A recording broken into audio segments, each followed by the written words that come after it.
ଆପଣଙ୍କର କବିତାରେ ବିରହ ବି ଅଛି, ପ୍ରେମ ବି ଅଛି, ହୁଁ, କାଳ୍ପନିକତା ବି ଅଛି। ହୁଁ।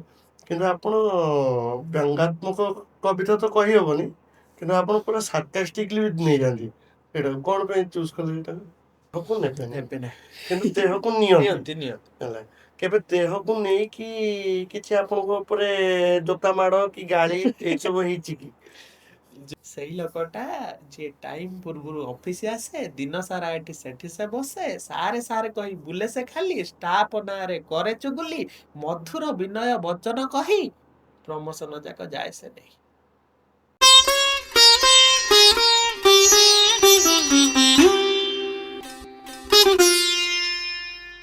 କିଛି ଲୋକ ଅଛନ୍ତି ଯେଉଁମାନେ ନିଜର ଆଟ୍ରାକ୍ଟିଭ ଗୁଣ ଯୋଗୁଁ ସମସ୍ତଙ୍କୁ ବାନ୍ଧିକି ରଖନ୍ତି।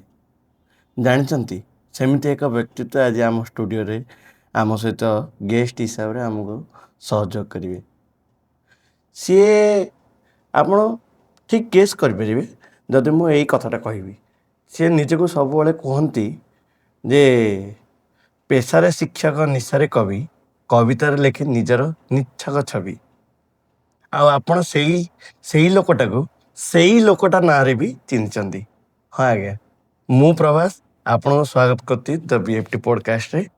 ହଁ, ଆପଣ ଯେଉଁଟା ଗେସ୍ କରୁଛନ୍ତି ଠିକ୍ ସେଇ ଲୋକଟି ମାନେ ଆମ ଅତି ପ୍ରିୟ ହାସ୍ୟ କବି ଆଲୋକ କୁମାର ଦାସ ଆଜି ଆମ ସହିତ ଅତିଥି ଭାବରେ BFT ପଡ଼କାଷ୍ଟରେ ଯୋଗ ଦେଇଛନ୍ତି। ଚାଲନ୍ତୁ ତାଙ୍କୁ ସ୍ୱାଗତ କରିବା। ନମସ୍କାର। ଆଜି BFT ପଡ଼କାଷ୍ଟରେ ଆସିକି ଆପଣଙ୍କୁ କେମିତି ଲାଗୁଛି? ଫାର୍ଷ୍ଟ ଅଫ୍ ଅଲ୍ ଏଇଟା ମୋ ଫାର୍ଷ୍ଟ ପଡକାଷ୍ଟ, ତ ବହୁତ ଭଲ ଲାଗୁଛି ଆଣ୍ଡ ଭାବୁଛି କିଛି ନୂଆ କିଛି ଜିନିଷ ଏକ୍ସପ୍ଲୋର ହବ ଫାର୍ଷ୍ଟ ଟାଇମ୍ ଆଜି। ତ ପ୍ରଥମେ ମୁଁ ଆପଣଙ୍କୁ ପଚାରିବାକୁ ଚାହିଁବି ଯେ ସମସ୍ତେ ଆପଣଙ୍କୁ ଗୋଟେ ଭାଇରାଲ କଣ୍ଟେଣ୍ଟ କ୍ରିଏଟର ହିସାବରେ, ପୋଏଟ୍ ଆଉ ସିଙ୍ଗର, ଆକ୍ଟର ସବୁ ହିସାବରେ ଦେଖିଛନ୍ତି। ତ ଯେଉଁ ସ୍ପଟଲାଇଟ୍ ଷ୍ଟେଜ୍ ଲାଇଟ୍ର ପଛପଟେ ଯେଉଁ ଆଲୋକ କୁମାର ଦାସ, ତାଙ୍କର ରିଅଲ ଷ୍ଟୋରିଟା କ'ଣ? କେମିତି ଷ୍ଟାର୍ଟ ହେଇଥିଲା ଆପଣଙ୍କ ଏଇ ଜର୍ଣ୍ଣି? କବିତା ଲେଖିବା, ମୁଁ ନିଜକୁ ଭାବେନି ଗୋଟେ କବି ବୋଲି, କେବେ ବି ଭାବେନି। ମତେ ଯେତେବେଳେ ପଚାରନ୍ତି କି ତମେ କବିତା କେମିତି ଲେଖୁଛ, ମୁଁ କହିଲି ମୁଁ ଯାହା ଦେଖେ ତାହା ଲେଖେ। ତେଣୁ ଫାର୍ଷ୍ଟ ଟାଇମ୍ ଯେବେ 8th କ୍ଲାସରେ ପଢୁଥିଲି, ସେବେ ଗୋଟେ କବିତା ଲେଖିଥିଲି, ମୋର ଯାହା ମନେ ଅଛି। ସିଏ ବି ଗୋଟେ ଆକ୍ସିଡେଣ୍ଟାଲ ପଏଟ୍, ଲାଇକ୍ ଗୋଟେ ସାଙ୍ଗଟା ମୋର, ସିଏ କବିତା ଲେଖେ। ତ ସିଏ ଯେତେବେଳେ ପାର୍ଟିସିପେଟ୍ କଲା ଗୋଟେ କମ୍ପିଟିସନରେ, ପୋଏମ୍ କମ୍ପୋଜିସନ୍ କମ୍ପିଟିସନରେ, ସେତେବେଳେ କେହି ବି ନଥିଲେ ଲେଖିବା ପାଇଁ। ତ ସେ ମୋତେ ଆସିକି କହିଲେ କି ଆଲୋକ ପ୍ଲିଜ୍ ତୁ ଗୋଟେ ଲେଖିଦେ, ତୁ ଲେଖିପାରିବୁ, କ'ଣ କରିକି ଲେଖିଦେ, ସୋ ଦ୍ୟାଟ୍ କମ୍ପିଟିସନଟା ହେଇଯାଏ। ତ ମୁଁ କହିଲି ଠିକ୍ ଅଛି, କିଛି କଥା ନାହିଁ, ଲେଖିଦେବା। ତ ମୁଁ ସେତେବେଳେ ଲେଖିଥିଲି ଆଣ୍ଡ ସେକେଣ୍ଡ ପ୍ରାଇଜ୍ ପାଇଥିଲି ସେଥିରେ, ସେ ଯାହାବି। ତ ତା ପରଠୁ ମୁଁ ଯେବେ ବି ଲେଖେ, ଏଇ ଟ୍ୟୁସନ୍ସରେ ପିଲାମାନେ ଥିବେ ଯାହାଙ୍କର ଡିଷ୍ଟିଂଗୁଇଶ୍ଡ କ୍ୟାରେକ୍ଟରିଷ୍ଟିକ୍ସକୁ ଦେଖିକିନା ଲେଖିଦେବା, କି କିଏ ପତଳାଟେ ଅଛି, କିଏ କ୍ଲାସ୍ ଆସେନି, କିଏ ଘରେ ଲୁଚିକି ରହେ, ତ ଏମିତି ଏମିତି କରିକି କବିତା ଲେଖୁଥିଲି। ବଟ୍ ତାପରେ ଜବ୍, ପାଠପଢ଼ା, ରେଭେନ୍ସାରେ ପଢ଼ିଲା ବେଳେ କିଛି କିଛି କବିତା ଲେଖୁଥିଲି, ପିଲାଙ୍କୁ ଶୁଣେଇଛି ସେ ଟାଇମ୍ରେ। ଆଉ ଏମିତି ହିଁ ଚାଲେ, ଏମିତି କ୍ଲାସେସ୍ ଫ୍ଲାସେସ୍ ବଗେରା ଭିତରେ, ତାରି ଭିତରେ ଲେଖାଲେଖି ଯାହା ଚାଲେ। ଆଉ କବି ବୋଲି କେବେ ଭାବି ନାହିଁ ନିଜକୁ, ଯାହା ଦେଖିଛି ତାହା ଲେଖିଛି, ଯେମିତି ପ୍ରଥମେ କହିଲି। ତ ମୁଁ ଯେମିତି ଆପଣଙ୍କୁ କହିଲି, ଲୋକମାନେ ଆପଣଙ୍କୁ ବହୁତ ସାରା କ୍ୟାରେକ୍ଟରରେ ହୁଁ ଦେଖିଛନ୍ତି। ହୁଁ ଗୋଟେ ଆପଣ ଆସିଷ୍ଟାଣ୍ଟ ପ୍ରଫେସର ମଧ୍ୟ, ଆସିଷ୍ଟାଣ୍ଟ ପ୍ରଫେସର, ସିଙ୍ଗର, ପୋଏଟ୍, ଏତେ ସବୁ ରୋଲ୍ ମଧ୍ୟରେ ଆପଣ କୋଉ ଜିନିଷଟା କଲେ ଆପଣ ବେଶୀ ସାଟିସ୍ଫାଏ ହୁଏ? ଦେଖ, ସାଟିସ୍ଫ୍ୟାକ୍ସନର କିଛି ମାପକାଠି ନାହିଁ। ଇକୋନୋମିକ୍ସରେ ଆମର ଗୋଟେ ଅଛି ମାର୍ଜିନାଲ ୟୁଟିଲିଟି ବୋଲି କହିକି ଗୋଟେ କନସେପ୍ଟ ଅଛି, ୟୁଟିଲିଟି। ତ ୟୁଟିଲିଟିକୁ ମାପି ହୁଏନି, ଲାଇକ୍ କୋଉ ଜିନିଷରେ ସାଟିସ୍ଫ୍ୟାକ୍ସନ କେତେ ମିଳିଲା ମାପି ହୁଏନି। କିନ୍ତୁ ଦିଟା ଜିନିଷ ମୁଁ ଯଦି ର୍ୟାଙ୍କ କରିବି, ହଁ, ଗୋଟେ ର୍ୟାଙ୍କିଂ କରିହବ, ଯେଉଁଟାକୁ ଆମେ ଅର୍ଡିନାଲ ୟୁଟିଲିଟି ବୋଲି କହୁଛେ। ଫାର୍ଷ୍ଟ ମୁଁ ଯଦି ର୍ୟାଙ୍କିଂ କରିକି ସବୁଠୁ କୋଉଟା ମୋତେ ଭଲ ଲାଗେ, ଯେତେବେଳେ ଗୋଟେ ଫୁଲ୍ ଅଫ୍ କ୍ଲାସ୍ ଥିବ ଆଣ୍ଡ ମୁଁ ପାଠ ପଢ଼ିକି ଆସିବି ଆଣ୍ଡ କ୍ଲାସ୍ଟା ପିଲାଙ୍କର ରେସ୍ପନ୍ସ ଆସୁଥିବ, that is the best time, ଯୋଉଟାକି ମୋତେ ଲାଗେ କି ମୁଁ କ'ଣ ଗୋଟେ କରିକି ଆସିଲି। ଆଣ୍ଡ ସେକେଣ୍ଡ ଥାଏ, ମାନେ 19-20 ବି ନୁହେଁ, ମାନେ 19.920, ଆଉ ଯେତେବେଳେ ମୁଁ ଷ୍ଟେଜରେ ଥାଏ ଆଣ୍ଡ ପିଲା ଲୋକ ଅଡିଏନ୍ସଙ୍କର ପ୍ଲସ୍ ଆସେ ଯେତେବେଳେ ମୁଁ କବିତା କୁହେ ସେତେବେଳେ ଭଲ ଲାଗେ। ଆଉ ବାକି ତକ ତାପରେ ପରେ ତ ଆପଣ ଯେମିତି ଆମେ ଜାଣିଛୁ ଯେ ଆପଣ ଆସିଷ୍ଟାଣ୍ଟ ପ୍ରଫେସର ଗୋଟେ ପ୍ରାଇଭେଟ୍ କଲେଜରେ ଅଛନ୍ତି। नो ଡାଉଟ୍ ଆମ ପ୍ରାଇଭେଟ୍ ସେକ୍ଟରରେ ଯିଏ ବି ଜବ୍ କରୁଛନ୍ତି ବହୁତ ତାଙ୍କୁ ପ୍ରେସରାଇଜ୍ କରାହେଉଛି ତାଙ୍କ କାମ ପାଇଁ ସେମାନେ ବହୁତ ପ୍ରେସର। ତ ସେଇ ସବୁ ପ୍ରାଇଭେଟ୍ ଜବ୍ ଆଉ ଆପଣଙ୍କର ଏଇ ଯେଉଁ ପ୍ୟାସନ୍ ପୋଏମ୍ ଲେଖିବା ଆଉ ଷ୍ଟେଜ୍ ଶୋ କରିବା ଏଇଟାକୁ ଆପଣ କେମିତି ବାଲାନ୍ସ କରନ୍ତି? କିନ୍ତୁ ମୁଁ ଭାବୁଛି କି ଏଇ ଯୋଉ ପ୍ରେସର ଆସିବା ବା କିଛି ଅଡ୍ ହବା ସେଇଟା ହିଁ ଆପଣଙ୍କୁ ପୁsh କରିବ କିଛି ଗୋଟେ କରିବା ପାଇଁକା। ମୁଁ ତ ଭାବୁଛି ଏଇ ଅଡ୍ ଗୁଡା ହିଁ ଅପରଚୁନିଟି। ମୁଁ ଲେଖା ଷ୍ଟାର୍ଟ କରିନଥାନ୍ତି ବା ଲେଖନ୍ତିନି। ମୁଁ ଯେବେ ମୋ ଫର୍ଷ୍ଟ କବିତା ଯୋଉଟା ମୁଁ ଶୁଣେଇଥିଲି ରେଭେନ୍ସା କଲେଜରେ ଏମିତି ଗୋଟେ କବିତା ଲେଖିଥିଲି କି ଲେଖିଥିଲି କି ଚାରିଆଡେ ଆଜି ଖୁସିର ଲହଡି ଦେଶ ମୋ ସ୍ୱାଧୀନ ହେଲା। ପୁଅ ଝିଅ ସବୁ ଖୁସି ମନେଇଲେ ତିରଙ୍ଗା ମୋ ବିରାଜିଲା। ପୁଣି ଶୁଣିଲି ନାରୀ ନିର୍ଯାତନା ଆଉ ଗଣ ବଳାତ୍କାର। ନାରୀ ନିର୍ଯାତନା ଗଣ ବଳାତ୍କାର ଅକଲ ଗୋଡୁମ ହେଲା। ଆରେ ଏ କି ଗଜବ ପାଲା। ଆରେ ଏ କି ଗଜବ ପାଲା। ଝିଅ ପୁଅ ମାନେ ଖାଲି ସ୍ୱାଧୀନ ହେଲେ ଝିଅଙ୍କର କଣ ହେଲା? ତ ଏଇ କବିତାଟି ମୁଁ ପ୍ରଥମେ ଲେଖିଥିଲି ସ୍ୱାଧୀନତା ଦିବସ ଦେଖିଲି ମୁଁ କହିଲି ଏଇ ସବୁ ନ୍ୟୁଜ ଫ୍ୟୁଜ ଦେଖି ସବୁ ଦେଖିଲି ଏଇ ସବୁ ଜିନିଷ। ତ ମୁଁ ଭାବେ କୌଣସି ଜିନିଷ ଅଡ୍ ହେଲେ ହିଁ ଏଇ ଯେମିତି ମୁଁ ଲେଖିଲି ବେକାରିଆ ବସ୍ ସେଇ ଲୋକଟା କି ଯାହାବି କବିତା ମୁଁ ଲେଖୁଛି କି ସନା ମହାନ୍ତି କଥା କୁହନ୍ତୁ ବା ଅନ୍ୟ କୌଣସି କାମ ଚାଲିଛି କବିତା ହଉ ବା ଚୌକି ତଳି ହଉ ଏସବୁ ଅଡ୍ ଜିନିଷ ହିଁ ଇନ୍ସପିରେସନ ଦିଏ ବା ଅପରଚୁନିଟି ଗୋଟେ କହିପାରିବି। ମୁଁ ଆକୁ ଭାବେନି କି ଏଇଟା ଗୋଟେ ପ୍ରେସରାଇଜ ସିଚୁଏସନ ଯେତେ ପ୍ରେସର ହୁଏ ନା ମୁଁ ସେଇ ଟାଇମରେ ହିଁ କବିତା ଲେଖେ ଅଧିକ। କାହିଁକି ନା ମୁଁ ଭାବେ କି ଏଇଟା ଲେଖିଦେଲେ ମୋର ସେ ଯୋଉ ପ୍ରେସରଟା ଇଆଡକୁ ସିଫ୍ଟ ହେଇଯିବ। ତ ସେଇଟା ମୁଁ ପ୍ରେସର ବୋଲି ଭାବୁନି but rather it is an opportunity for me. କି ହଁ ଅଛି କି ମେ ବି ମୁଁ ଗୋଟେ ଯଦି ସାଟିସ୍ଫାଏଡ ପୋଜିସନରେ ଥାଆନ୍ତି ପଇସା ପତ୍ର ଥାଆନ୍ତା ବଢିଆରେ ଥାଆନ୍ତି ମେ ବି ଏତେ କଥା ଭାବିନଥାନ୍ତି। କୋଭିଡ ପରଠୁ ଯେତିକି ଆର୍ଟିଷ୍ଟ ମାନେ ବାହାରିକି ଆସିଛନ୍ତି ମେ ବି ସେତିକି ଆର୍ଟିଷ୍ଟ ବାହାରି ନଥାନ୍ତେ ଯଦି କୋଭିଡ ହେଇନଥାନ୍ତା। ବହୁତ ଲୋକ ବହୁତ ଆର୍ଟିଷ୍ଟ କାହିଁକି they got the time to think of themselves. ସେ ଭାବିଲେ କି ହଁ ମୁଁ ଏଇଟା ତ କରିପାରିବି ସେଇଟା ବି ତ କରିପାରିବି। ତ ସେଇଭଳି କିଛି ଅଡ୍ ନହେଲା ଯାଏ ଯେତେ ପର୍ଯ୍ୟନ୍ତ ଭୋକ ହେଇନି ସେ ପର୍ଯ୍ୟନ୍ତ ଖାଇବାର ସୋର୍ସ କଥା କେହି ଭାବିବନି କେତେବେଳେ। ତେଣୁ ଏଇଟା ଭୋକ ବୋଲି କହିପାରିବା। ଯୋଉ ପ୍ରେସର କି ସିଚୁଏସନ ଭୋଗ ବୋଲି କହିପାରିବା। ଯେତେ ପ୍ରେସର ବଢିବ ସେତେ ମୁଁ ଭାବୁଛି ଭଲ ଭଲ ଖାଇବା ମତେ ଖାଇବାକୁ ଇଚ୍ଛା ହବ ବା ଭଲ କଥା ମୁଁ ଲେଖିପାରିବି ସେଠି। ବହୁତ ବଢିଆ କଥାଟା କହିଲେ। ଆପଣ ଯେମିତି କହିଲେ ରେଭେନ୍ସା କଲେଜ ବେଳେ ଆପଣ ଲେଖିଥିଲେ ବହୁତ ବ୍ୟଙ୍ଗାତ୍ମକ କବିତାଟିଏ। ଦେଶର ସ୍ୱାଧୀନତା ଆଉ ଆମର ନାରୀମାନଙ୍କର ପୋଜିସନ କେମିତି ସେଥିରେ କଣ। ଆହୁରି ବି ବହୁତ ସାରା କିଛି ଜିନିଷ ଥିଲା। ତ ସବୁବେଳେ ମୁଁ ଯେତିକି ବି ଅଡ଼ିଏନ୍ସ ମାନେ ଶୁଣିଛନ୍ତି ମୁଁ ବି ଶୁଣିଛି ଆପଣ ସବୁ ପୋଏମରେ କବିତାରେ କିଛି ନା କିଛି ସାର୍କାଷ୍ଟିକ୍ ଜିନିଷ ସବୁ ଥାଏ। ଲୋକମାନେ ହସନ୍ତି ବି କିନ୍ତୁ ସେଥିରେ ଡିପ୍ ରିଆଲିଟି ଗୋଟେ ଥାଏ। ଆପଣ ଏଇ ସେକ୍ଟରଟାକୁ ହିଁ କାହିଁ ଚୁଜ୍ କଲେ ସାର୍କାଜମକୁ? କାହିଁକିନା ଆପଣଙ୍କର କବିତାରେ ବିରହ ବି ଅଛି ପ୍ରେମ ବି ଅଛି ହୁଁ କାଳ୍ପନିକତା ବି ଅଛି ହୁଁ। କିନ୍ତୁ ଆପଣ ବ୍ୟଙ୍ଗାତ୍ମକ କବିତା ତ କହିହବନି କିନ୍ତୁ ଆପଣ ପୁରା ସାର୍କାଷ୍ଟିକଲି ବି ନେଇଯାଆନ୍ତି ସେଇଟା କଣ ପାଇଁ ଚୁଜ୍ କଲେ ଏଇଟାକୁ? ଦେଖନ୍ତୁ ଫାଷ୍ଟ ସୋସାଇଟିରେ ଆମେ human is a social animal. ମୁଁ ଆପଣଙ୍କ ସହିତ କଥା ହଉଛି ମୁଁ ଯଦି ଆପଣଙ୍କୁ ଗୋଟେ ଏମିତି ଯୋଉଟାକୁ ଆମେ କହୁଛନ୍ତି ମେଟାଫର ଦେଇକି ଯଦି କଥା କହିବି କି ଚନ୍ଦ୍ର ରାତି ଥିଲା ଏମିତି ତମକୁ ଦେଖିଥିଲି ତମ ଆଖିର କଜଳ ଟା ଏମିତି ଥିଲା ବଗେରା ବଗେରା ଆପଣଙ୍କୁ ମୁହଁ ଚାହିଁ କଣ କହୁଛି। ମୁଁ କହୁନି କି ସେମାନେ ଖରାପ କି କଣ ଯୋଉମାନେ ମେଟାଫର ଦିଅନ୍ତି ବଟ୍ ମୁଁ ଏତେ ଭାବି ପାରେନି। ମୁଁ ଭାବେ କି ଏଇ ସବୁ ଜିନିଷ ମୋ ଭାବନା ବାହାରେ। ଆଉ ଯୋଉ ଜିନିଷ ମୁଁ ଦେଖୁଛି ମନେକର ଯୋଉ ମୋ ଆଖି ସାମ୍ନାରେ ଯୋଉ ଜିନିଷ ହଉଛି ଆଜି ସରକାର ଯଦି ଠିକ ରେ କାମ କରୁନାହିଁ ଗୋଟେ ଜାଗାରେ ପାଣି ପିଇବାକୁ ମିଳୁନି ମୁଁ ଯଦି ସେଇ ଲୋକଟା ଯାଇକି କହିଦେବି ମନେକର ମୁଁ ଗୋଟେ କବିତା ଲେଖିଲି ଆରମ୍ଭ କରିବି ବାବା ବେପାର କି ମୁଁ ଯଦି ଯାଇ କହିବି ହେରେ ତୁ ବାବା ହଅନା ବାବା ଯୋଉ ହେଇକି ଭଣ୍ଡ ହଉଛନ୍ତି ବଗେରା ବଗେରା ହଉଛନ୍ତି ବାବା ମାନେ ମୋ ବାଡେଇବେ କି ତ୍ରିଶୂଳ ଘୋଷେଇ ଦେବେ ଆସିକି। କେ ଦେଖ ଇଏ ଆମକୁ ମନା କରୁଛି ବା କିନ୍ତୁ ଯଦି ସେଇ ଟାଇମରେ ମୁଁ କହିବି ନା ନା ମୁଁ କରିବି ବାବା ବେପାର ମୁଁ ମନା କରିବିନି ମୁଁ କହିବି ମୁଁ ସେଇଆ ହେବି। ମୁଁ ଯଦି କହିଥାନ୍ତି ହେଇରେ ସେ ଲୋକଟା ଏମିତି ସେ ଲୋକଟା ବହୁତ ଖରାପ ଲୋକଟା ଏମିତି ଏମିତି ଏମିତି କଥା କହିଥାନ୍ତି ସେ ଲୋକଟା ମତେ ବାଡେଇଥାନ୍ତା ଆସିକି। ମୁଁ କହିଲି ନା ସେ ଲୋକଟା ନୁହେଁ ସେଇ ଲୋକଟା ହଉଛି ମୁଁ। ମନେକର ଯୋଉ ସେଇ ଲୋକଟା ହେଲି ମୁଁ। ସନା ମହାନ୍ତି ହେଲି ମୁଁ। ତେଣୁ ଏ ଜିନିଷ କ'ଣ ହୁଏ, ହସରେ ହସରେ ଏମିତି କିଛି କଥା କହିଦିଏ ଦିଅନ୍ତି ଯୋଉଟା ଖରାପ ବି ଲାଗେନି ଲୋକଙ୍କୁ। ଲୋକ ହସି ଦିଅନ୍ତି, ତାପରେ ଭାବନ୍ତି ଆରେ ହଁ ତ। ତେଣୁ ଆମେ ଯେତେବେଳେ କନଭରସେସନ୍ ବି କରନ୍ତି ନା, ଆମେ ସବୁବେଳେ ସମସ୍ତଙ୍କ ଭିତରେ ସେଇ କମିକାଲ ଜିନିଷଟା ଅଛି। ସମସ୍ତେ ମାନେ ଏଇଟା ଭାବନ୍ତି ଆପଣଙ୍କ ନ୍ୟାଚୁରାଲି ନା ଇଣ୍ଟେନସନାଲି ଆପଣ କରନ୍ତି? ନ୍ୟାଚୁରାଲି ହିଁ ବାହାରେ। ମୁଁ ଭାବେ ମୁଁ ଯାହା କଥା ହଉଛି ସେଇଟା ହିଁ ମୁଁ କବିତାରେ ଲେଖେ। ଆଚ୍ଛା। ସେଇଥିପାଇଁ ମୁଁ ପ୍ରଥମରୁ କହିଥିଲି ଯାହା ଦେଖେ ତାହା ଲେଖେ। ମୁଁ ଏମିତି ନାହିଁ ଯେ ମୁଁ ଏଇ 3 ପାଳି ପ୍ରେମ କଥା କହିଲେ, 3 ପାଳି ପ୍ରେମ ଆପଣ ଭାବୁଥିବେ କି ଏଇଟା ଗୋଟେ ଅନରିଆଲିଷ୍ଟିକ କଥା ହେଇଥିବ, କିନ୍ତୁ ଅନରିଆଲିଷ୍ଟିକ ବୋଲି କିଛି ନାହିଁ ସେଥିରେ। ପ୍ରଥମ ପାଳିରେ ପ୍ରେମ ପ୍ରୀତି ସାଙ୍ଗେ ହେଲା ଯେବେ ନାଲି ସ୍କୁଟି ଧରି ସିଏ କଲେଜ ଯାଉଥିଲା, ତାର ନୀଳ ନୀଳ ଆଖି ଆଉ ଆଖିରେ କଜଳ ଗାର, ଛୋଟ ମୋର ହୃଦୟକୁ କଲା ଛାରଖାର।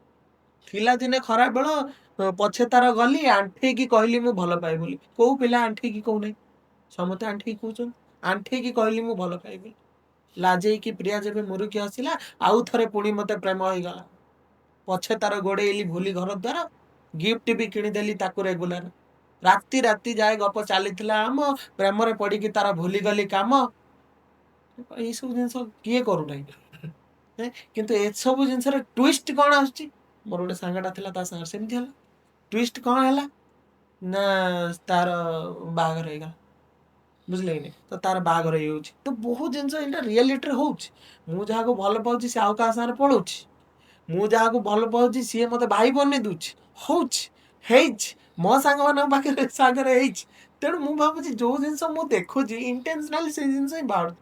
ମୁଁ ବେଳେବେଳେ ସେତେବେଳେ ଲେଖିବାକୁ ଚେଷ୍ଟା ବି କରେ ନା, ବହୁତ ଚେଷ୍ଟା ପରେ ବି ଗୋଟେ ଲାଇନ ଲେଖି ହୁଏ। ବହୁତ ଚେଷ୍ଟା କରେ, ଆରେ ଏଟା ଗୋଟେ ମୁଁ ତ ଖାତା କଲମରେ ବେଶୀ ଲେଖେନି। ନୋଟ ପ୍ୟାଡରେ ଯେତିକି ଲେଖା ଅଛି, ମନେକର ଯୋଉ 150 ଖଣ୍ଡେ ଲେଖା ଅଛି, ତା ଭିତରୁ କମ୍ପ୍ଲିଟ ହେଇଥିବ 40-50ଟା, ଆଉ ଇନକମ୍ପ୍ଲିଟ 100 ଖଣ୍ଡେ ଅଛି ଯୋଉଟା ମୁଁ କେବେ ଲେଖିପାରେ ନାହିଁ। ଆଉ ବେଳେବେଳେ ଏମିତି ଲେଖା ବାହାରେ, ଫ୍ଲୋରେ ହିଁ ଚାଲିଥାଏ।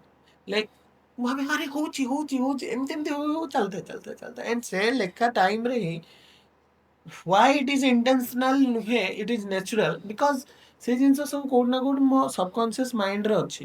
ଆରେ ଏଇରେ ବିପ୍ଳବ ଲେଖା ଏମିତି ହେଇଥିଲା ତା ସାଙ୍ଗରେ, ଆରେ ସୁନୀଲ ସାହୁ ଆରେ ଏମିତି ହେଇଥିଲା ରେ ତା ସହିତ, ଆରେ ଏଇ ଲୋକଟା ଆମ ଗାଁକୁ ଆସିଥିଲା, ଏମିତି ଏମିତି କଥା ହଉଥିଲା। ତ ସେ ସବକନସିୟସ୍ ମାଇଣ୍ଡରେ ଥାଏ। ସୋ ମୁଁ ଭାବେ ଏଇଟା ଇଣ୍ଟେନସନାଲ ନୁହେଁ, ରାଦର ନ୍ୟାଚୁରାଲ। ପଟିଆ ଛକ ପରେ ଆପଣ ଶୁଣିଥିବେ, ପଟିଆ ଛକ ପରେ ବି ମୁଁ ବାଇକରେ ଯାଉ ଯାଉ ଲେଖିଥିଲି। ମୋ ମାଇଣ୍ଡରେ ଗୋଟେ ଗୀତ ଗାଉଥିଲି, ମାନେ ବନ୍ୟାର ନଦୀ ତୀରେ ଆସିଲା ଭିତରେ ପଟିଆ ଛକ ତ ଭାବିଲି ଆଉ କ'ଣ ଏଡ୍ କରିହବ ସେଥିରେ, ଅଟୋମେଟିକାଲି ଏଡ୍ ହେଇଗଲା। ମୁଁ ଭାବେ ଏଇଟା ନ୍ୟାଚୁରାଲି ତାହେଲେ ଆଜିଠୁ ଅଡିଏନ୍ସ ଆପଣଙ୍କୁ ଟ୍ୟାଗ ଦେବେ, ନ୍ୟାଚୁରାଲ କବି ଆଲୋକ କୁମାର ଦାସ। ଯାହା ଦେବେ ମୁଁ ରାଜି ଖୁସି ଖୁସି। ଆପଣଙ୍କ ଗୋଟେ ବହୁତ ସୁନ୍ଦର କବିତାଟେ ଥିଲା, ସେଇ ଲୋକଟା। ସେଇ ଲୋକଟା ଆପଣ ଆଗେ ସେଇଟା ଶୁଣେଇବେ, ତାପରେ ମୁଁ ଆଉ ଗୋଟେ କ୍ୱେଶ୍ଚନ ପଚାରିବି। ତ ସେଇ ଲୋକଟା ଏମିତି ଥିଲା, ସେଥିରେ ଅଡିଏନ୍ସଙ୍କର ଟିକେ, ଯେହେତୁ ଟିକେ ଅଡିଏନ୍ସ ନାହାନ୍ତି, ଆପଣ ହିଁ ଅଡିଏନ୍ସ। ମୁଁ ଯେତେବେଳେ କହିବି ସେଇ ଲୋକଟା, ଆପଣ ପଚାରିବେ କୋଉ ଲୋକଟା? ସେଇ ଲୋକଟା ଯିଏ ଟାଇମ ପୂର୍ବରୁ ଅଫିସ ଆସେ, ଦିନ ସାରା ଏଠି ସେଠି ସେ ବସେ, ସାରେ ସାରେ କହି ବୁଲେ ସେ ଖାଲି, ଷ୍ଟାଫ ନାଁରେ କରେ ଚୁଗୁଲି, ମଧୁର ବିନୟ ବଚନ କହି ପ୍ରମୋସନ ଯାକ ଯାଏ ସେ ନେଇ। ପୋଡା ମୁହାଁଟା, ଅଲାଜୁକଟା, ହଁ ସେଇ ଲୋକଟା। ଶକୁନି ଭଳି ତ ବୁଦ୍ଧି ଯାହାର, ଦୁଶାସନ ପରି କରେ ବ୍ୟବହାର, ଫୋଡେ ସବୁ କଥା ମନ୍ଥରା ପରି, ଘର ଭଙ୍ଗାଟାକୁ କେହବ ସରି, ମ୍ୟାନେଜମେଣ୍ଟକୁ ହାତ ସେ କରି, ଖାଇଯିବ କେବେ ତମ ଚାକିରି, ଚେପା ମୁହାଁଟା, ନାଟ ଲଗାଟା, ହଁ ସେଇ ଲୋକଟା। ପଚାରନ୍ତୁ କୋଉ ଲୋକଟା? ଦେହେ ମନ୍ଦାକିନି ରଜ ଲଗେଇ, ଗ୍ରାମ ସୁକରିଟା ହେଇଛି ଗାଇ, କାମ ତ ଗୋଟିଏ ଟଙ୍କାର ନାହିଁ, ସାର୍ ଆସିଲେ ହୁଏ ଦେଖେଇ, କାମ କର ତମେ ଅନିଦ୍ରା ହେଇ, କାମର କ୍ରେଡିଟ ଯିବ ସେ ଖାଇ, ସେ ତ ଚଲା ବୁଲା CCTVଟା, ହଁ ସେଇ ଲୋକଟା। ସେ ତ ଏମିତି କିଛି କବିତା ଥିଲା ସେଇଟା। ତାହେଲେ ଆମେ ଯାହା ଅନୁମାନ କରୁଛୁ ବୋଧେ ଏଇଟା ବୋଧେ ବସ୍ ଆଉ ମ୍ୟାନେଜର ଭିତରେ କାଇଣ୍ଡ ଅଫ କହିପାରିବା ଆମେ। ତ ଆପଣଙ୍କ ଯୋଉ ସେଇ ଲୋକଟା ସମସ୍ତେ ଦେଖିଛନ୍ତି, ଆପଣ ପୁରା ମିଲିୟନରେ ଭ୍ୟୁ ହେଇଛି, ବହୁତ ସୁନ୍ଦର ହେଇଛି କବିତାଟି। ତ ତ ମିଲିୟନରେ ଭିଉ ଗଲା ପରେ ଆପଣଙ୍କୁ କେମିତି ଫିଲ୍ ହେଇଥିଲା କି ଆହୁରି ଭଲ ଭଲ ଲେଖିବାକୁ ଇଚ୍ଛା ହେଲା ନା ଟିକେ ଡର ଲାଗିଲା କି ମୁଁ ଏତେ ସାର୍କାଷ୍ଟିକ ୱେରେ ଲେଖୁଛି ସବୁ ଜିନିଷ କୋଉଦିନ ମତେ ଜୋତା ଚପଲ ତ ନ ପଡିବ? ଟିକେ ପଛକୁ ଯିବି। ମୁଁ ମୋ ଫାଷ୍ଟ ଓପନ ମାଇକ୍ ମୁଁ ଷ୍ଟାର୍ଟ କରିଥିଲି ସେପ୍ଟେମ୍ବର 7 2025, ଏବେ ହିଁ ଜଷ୍ଟ ରିସେଣ୍ଟ। ହୁଁ ମୁଁ ଯେବେ ଭୁବନେଶ୍ୱର ଆସିଲି, ମୁଁ ବ୍ରହ୍ମପୁରରେ ଜବ୍ କରୁଥିଲି, ସେ ଭୁବନେଶ୍ୱର ଯେତେବେଳେ ଆସିଲି ଫାଷ୍ଟ ମୁଁ ଇନଷ୍ଟାଗ୍ରାମ ଏମିତି ସ୍କ୍ରଲ୍ କରୁ କରୁ ଗୋଟେ ଆଡଭର୍ଟାଇଜମେଣ୍ଟ ଆସିଲା ଓପନ ମାଇକ୍ର। ତ ବ୍ରହ୍ମପୁରରେ ଯେହେତୁ ଏତେଟା ଅପରଚୁନିଟି ନଥିଲା, ଆଣ୍ଡ ଇନଷ୍ଟାଗ୍ରାମରେ ମୁଁ ଦେଖିଲି ଭୁବନେଶ୍ୱର ଆସୁ ଆସୁ, ମୁଁ କହିଲି କି ଆଇ ସୁଡ୍ ଟ୍ରାଏ। ଆଣ୍ଡ ସେଟା ଡୁ ୱିଥ୍ ଲିଟ୍ କରିକି ଗୋଟେ କମ୍ୟୁନିଟି ଅଛି, ସେଇ କମ୍ୟୁନିଟିର ଥିଲା, ତାର ଥିମ୍ ନାଁ ଥିଲା ଆଲୋକା। ଆଲୋକା ବୋଲି ଥିଲା। ତ ସେଥିରେ ମୁଁ ଯାଇକି ଗୋଟେ କହିଥିଲି, ଛୋଟ ଥିଲି ବହୁ ଭଲ ଥିଲି ମୁଁ ଯେ କାହିଁକି ଯେ ବଡ଼ ହେଲି, ସେମିତି ଗୋଟେ ବ୍ୟଙ୍ଗାତ୍ମକ କବିତା ସେଟା ଥିଲା। ବ୍ୟଙ୍ଗାତ୍ମକ ଥିଲା ପ୍ଲସ୍ ଇମୋସନାଲ ବି ଥିଲା। ତ ସେଇଟା କହିଥିଲି। ତ ସେଇଟା ମୁଁ ସେତେବେଳେ ସୁଦ୍ଧା ଇନଷ୍ଟାଗ୍ରାମ ବା ଫେସବୁକରେ ଆକ୍ଟିଭ ନଥିଲି। ଦ୍ୟାଟ୍ ମିନ୍ସ ଇନଷ୍ଟାଗ୍ରାମରେ ଥିଲି, ବଟ୍ ଏମିତି ଫଟୋ ପୋଷ୍ଟ କରିବା, ମୁଁ ଏମିତି କରିଥିଲି। ମୋର ଗୋଟେ ଛୋଟିଆ ୟୁଟ୍ୟୁବ ଚ୍ୟାନେଲଟେ ଥିଲା, ମୁଁ ସେଥିରେ ପୋଷ୍ଟ କରୁଥିଲି। ମୁଁ ଭାବେ ହଁ ସେଥିରେ ପୋଷ୍ଟ କରିଦେବି। ଯେବେ ମୁଁ ମାଇ ଫାଷ୍ଟ ଓପନ ମାଇକ୍ କରିକି ଗୋଟେ ମୁଁ ଛାଡ଼ିଲି, ସେଥିରେ ଏତେଟା ଭ୍ୟୁଜ୍ ଗଲାନି। ମୁଁ ସେଇଠି ଅବିନାଶ ମହାନ୍ତି, ଯେ ଆମ ପରିବାର ଆଲଫାଜର ଯିଏ ଫାଉଣ୍ଡର ଅଛନ୍ତି, ସିଏ ମୋତେ ଦେଖିଲେ। ସିଏ କହିଲେ ଭାଇ ବଢ଼ିଆ ଥିଲା, ବହୁତ ଆପ୍ରିସିଏଟ୍ କଲେ। ଆଣ୍ଡ ସେଇଠୁ ତାଙ୍କଠୁ ମୁଁ ଶୁଣିବାକୁ ପାଇଲି ଯେ ପମେଡି ବୋଲି ଗୋଟେ ଜିନିଷ ଅଛି। ପଏମ୍ ପ୍ଲସ୍ କମେଡି, ପମେଡି ତାକୁ କହୁଛନ୍ତି। ତ ସିଏ କହିଲେ ଆମର ନେକ୍ସଟ ସଣ୍ଡେ 14 ତାରିଖରେ ଗୋଟେ କୁହୁକ ବୋଲି ଗୋଟେ ପ୍ରୋଗ୍ରାମ ହେଉଛି, ଯୋଉଟାକି ଆମେ ଓଡ଼ିଆ ଓପନ ମାଇକ୍, ଯୋଉଟାକି ତାର ଥିମ୍ ବ୍ୟଙ୍ଗ ଅଛି। ସେଇଠି ମୁଁ ଗୋଟେ କବିତା ପଢ଼ିଥିଲି, ମୋତେ ପାସ୍ କରେଇ ଦେବେ। ସେଇଟା ମୁଁ କଲେଜ ଟାଇମରେ ଲେଖିଥିଲି। କଲେଜ ଟାଇମ ମତଲବ ମୁଁ ଯେବେ ଲେକ୍ଚରର ଥିଲି, ଗୋଟେ ପିଲାଟା ଏକ୍ଜାମ ଦେଉଥିଲା, ସିଏ ରିଅଲ ଷ୍ଟୋରି। ସେ ଏକ୍ଜାମ ଦେଉଥିଲା, ତା ପାଖରେ ମୁଁ ଯାଇ ବସିଲି। ମୁଁ କହିଲି ଏରେ ତୁ କାହିଁ କିଛି ଲେଖୁନୁ? ସେ କହିଲା ସାର୍ ମୁଁ କପି ଗୁଡ଼ା ଆଣିଥିଲି ପାଉନି। ତ କପି ଗୁଡ଼ା ଯୋଉ ପାଉନାହିଁ, ସେଇ ବିଷୟରେ ମୁଁ ଲେଖିଥିଲି, ମୋତେ ପାସ୍ କରେଇଦେବେ। ବସିଛି ମୁଣ୍ଡରେ ହାତ ଲଗେଇ ମୁଁ, ସବୁ ଅନ୍ଧାର ଦିଶେ ଯେ ଆଜି, କପି ଆଣିଥିଲି ଗୋଟି ଗୋଟି କରି ପାଉନାହିଁ ତାକୁ ଖୋଜି। ଆଗରେ ବସିଛି ବନ୍ଧୁ ମୋର ଜଣେ, ଭରସା ମୋର ସେଇ, ଠାରରେ କହିଲି ସର୍ଟ କୋଶ୍ଚେନଟା ଦେ ଟିକେ ମୋତେ କହି। ସେ ବି ଠାରରେ ଉତ୍ତର ଯେ ଦେଲା, ମୋତେ କିଛି ଆସୁନାହିଁ, ଦିନ ସାରା ପରା ଛକେ ବୁଲୁଥିଲି, ମୁଁ ବି କିଛି ପଢିନି। ତେଣୁ ଏମିତି ସବୁ ଜିନିଷ ଥିଲା। 3 ଘଣ୍ଟାର ଏ ପରୀକ୍ଷା ଯେମିତି ଲାଗେ 3 ଯୁଗ ପରି, ଖାତାରେ ଖାଲି ମୁଁ ଗାର ପକେଇଛି ଭଙ୍ଗା ସ୍କେଲଟେ ଧରି। ତେଣୁ ଏମିତି ସବୁ କବିତା ଥିଲା। ତ ସେଇଟା ମୁଁ ଯେବେ ପଢିଥିଲି, ସେଇଟା ମୋର ଫାଷ୍ଟ କବିତା ଯୋଉଟା ମୁଁ ଇନଷ୍ଟାଗ୍ରାମରେ ପୋଷ୍ଟ କଲି, ସେଇଟା 10,000 ଭ୍ୟୁ ଗଲା। ମୁଁ ତାକୁ ଯେତେବେଳେ ଇନଷ୍ଟାଗ୍ରାମରେ ପୋଷ୍ଟ କଲି, 10,000 ଭ୍ୟୁରେ ମୋର ରିଆକ୍ସନ, ତାହେଲେ 1 ମିଲିୟନରେ କ'ଣ ରିଆକ୍ସନ ହେଇଥିବ? 10,000ରେ ବହୁତ ମୁଁ ଭାଇରାଲ ହେଇଗଲି। ଲାଇକ୍ ଏଇଭଳି ରିଆକ୍ସନ ଥିଲା ମୋର। ମୁଁ ଘରେ ଫୋନ କରି କହିଲି, ଦେଖ ମୋ ଗୋଟେ ଭ୍ୟୁ 10,000 ଭ୍ୟୁ ପଳେଇଲା, ମୋତେ ପାସ୍ କରେଇଦେବ ବୋଲି ଇନଷ୍ଟାଗ୍ରାମରେ ପୋଷ୍ଟ କରିଦେଲି। 10K views. ସୋନାଲି ସ୍ୱାଗତିକା ବୋଲି ଆମର ଗୋଟେ ପଏଟ ଅଛନ୍ତି, ସିଏ କହିଲେ ମେନି ମୋର୍ ଟୁ କମ୍। ସେ ମେସେଜଟା ବି ଅଛି, many more to come. And ତା ନେକ୍ସଟ ଭିଡ଼ିଓ ମୁଁ ଯେତେବେଳେ ଛାଡ଼ିଲି, ସେଟା ଥିଲା ମୁଁ ପ୍ରାଇଭେଟ ଜବ୍ କରୁଛି। ସେଟା 100K ଭ୍ୟୁ ଗଲା। ମୁଁ କହିଲି 100K ଭ୍ୟୁ ଗଲେ କ'ଣ? ତାପରେ ଯେବେ ସେଇ ଭିଡ଼ିଓରେ ବହୁତ ଲୋକ, ସେଇଟା ଗୋଟିଏ ଶୋରେ ଥିଲା, ତ ସେଥିରେ ବହୁତ ଲୋକ କମେଣ୍ଟ କଲେ ଭାଇ ସେଇ ଲୋକଟା ଛାଡ଼, ସେଇ ଲୋକଟା ଛାଡ଼। ତ ମୁଁ ସେଇ ଲୋକଟା ଛାଡ଼ିଲି। ଆଣ୍ଡ ମ୍ୟାସିଭ୍ ରେସ୍ପନ୍ସ, ନା ଏତେ ମ୍ୟାସିଭ୍ ରେସ୍ପନ୍ସ ଯେ ମୁଁ ମୋର ଇନଷ୍ଟାଗ୍ରାମ ନୋଟିଫିକେସନକୁ ବନ୍ଦ କରିବାକୁ ପଡ଼ିଲା ମୋତେ। Comment like comment share mention ଏତେ ସାରା ଯେ ମୁଁ ଖୋଲିଦେବି 80ଟା କମେଣ୍ଟ, ଏମିତି ଯୋଉ ନୋଟିଫିକେସନ ଥିବ। ବହୁତ ମ୍ୟାସିଭ୍ ଆସିଲା, ବହୁତ ଲୋକ ମେସେଜ କଲେ, ମୋ ଘର ଲୋକ ମେସେଜ କଲେ। ତାର 10-15 ଦିନ ଖଣ୍ଡେ ପରେ ମୋ ଗାଁରେ କିଛିଟା ଲୋକ, ମୁଁ ଯେତେ ଘରକୁ ଯାଇଥିଲି, ମୋତେ କହିଲେ ହେଇରେ ତୋ କବିତା ଆମେ ଦେଖିଥିଲୁ, କ'ଣ ତୁ ସେଇ ଲୋକଟା ବୋଲି କ'ଣ ଗୋଟେ କହିଥିଲୁ? ମୁଁ କହିଲି ଏମାନେ କୋଉଠି ଦେଖିଲେ? ସେମାନେ ଆକ୍ଚୁଆଲି ମୋର ଫେସବୁକ୍ ଅଡିଏନ୍ସ। ମୁଁ ସେତେବେଳେ ସୁଦ୍ଧା ଫେସବୁକରେ ପୋଷ୍ଟ କରୁନଥିଲି। ମୋର କବିତାକୁ ସେଇ ଲୋକଟାକୁ ଜଣେ ଡାଉନଲୋଡ ମାରିକି ସିଏ ପକେଇଥିଲେ ଫେସବୁକରେ। ଆଣ୍ଡ ତାଙ୍କର 700K ଭ୍ୟୁଜ ଯାଇଥିଲା ସେଥିରେ, ତାଙ୍କ ଭିଡିଓରେ। କିନ୍ତୁ ଫେସଟା ମୋର, ଲୋକ ଜାଣିଛନ୍ତି ମୁଁ ବୋଲି।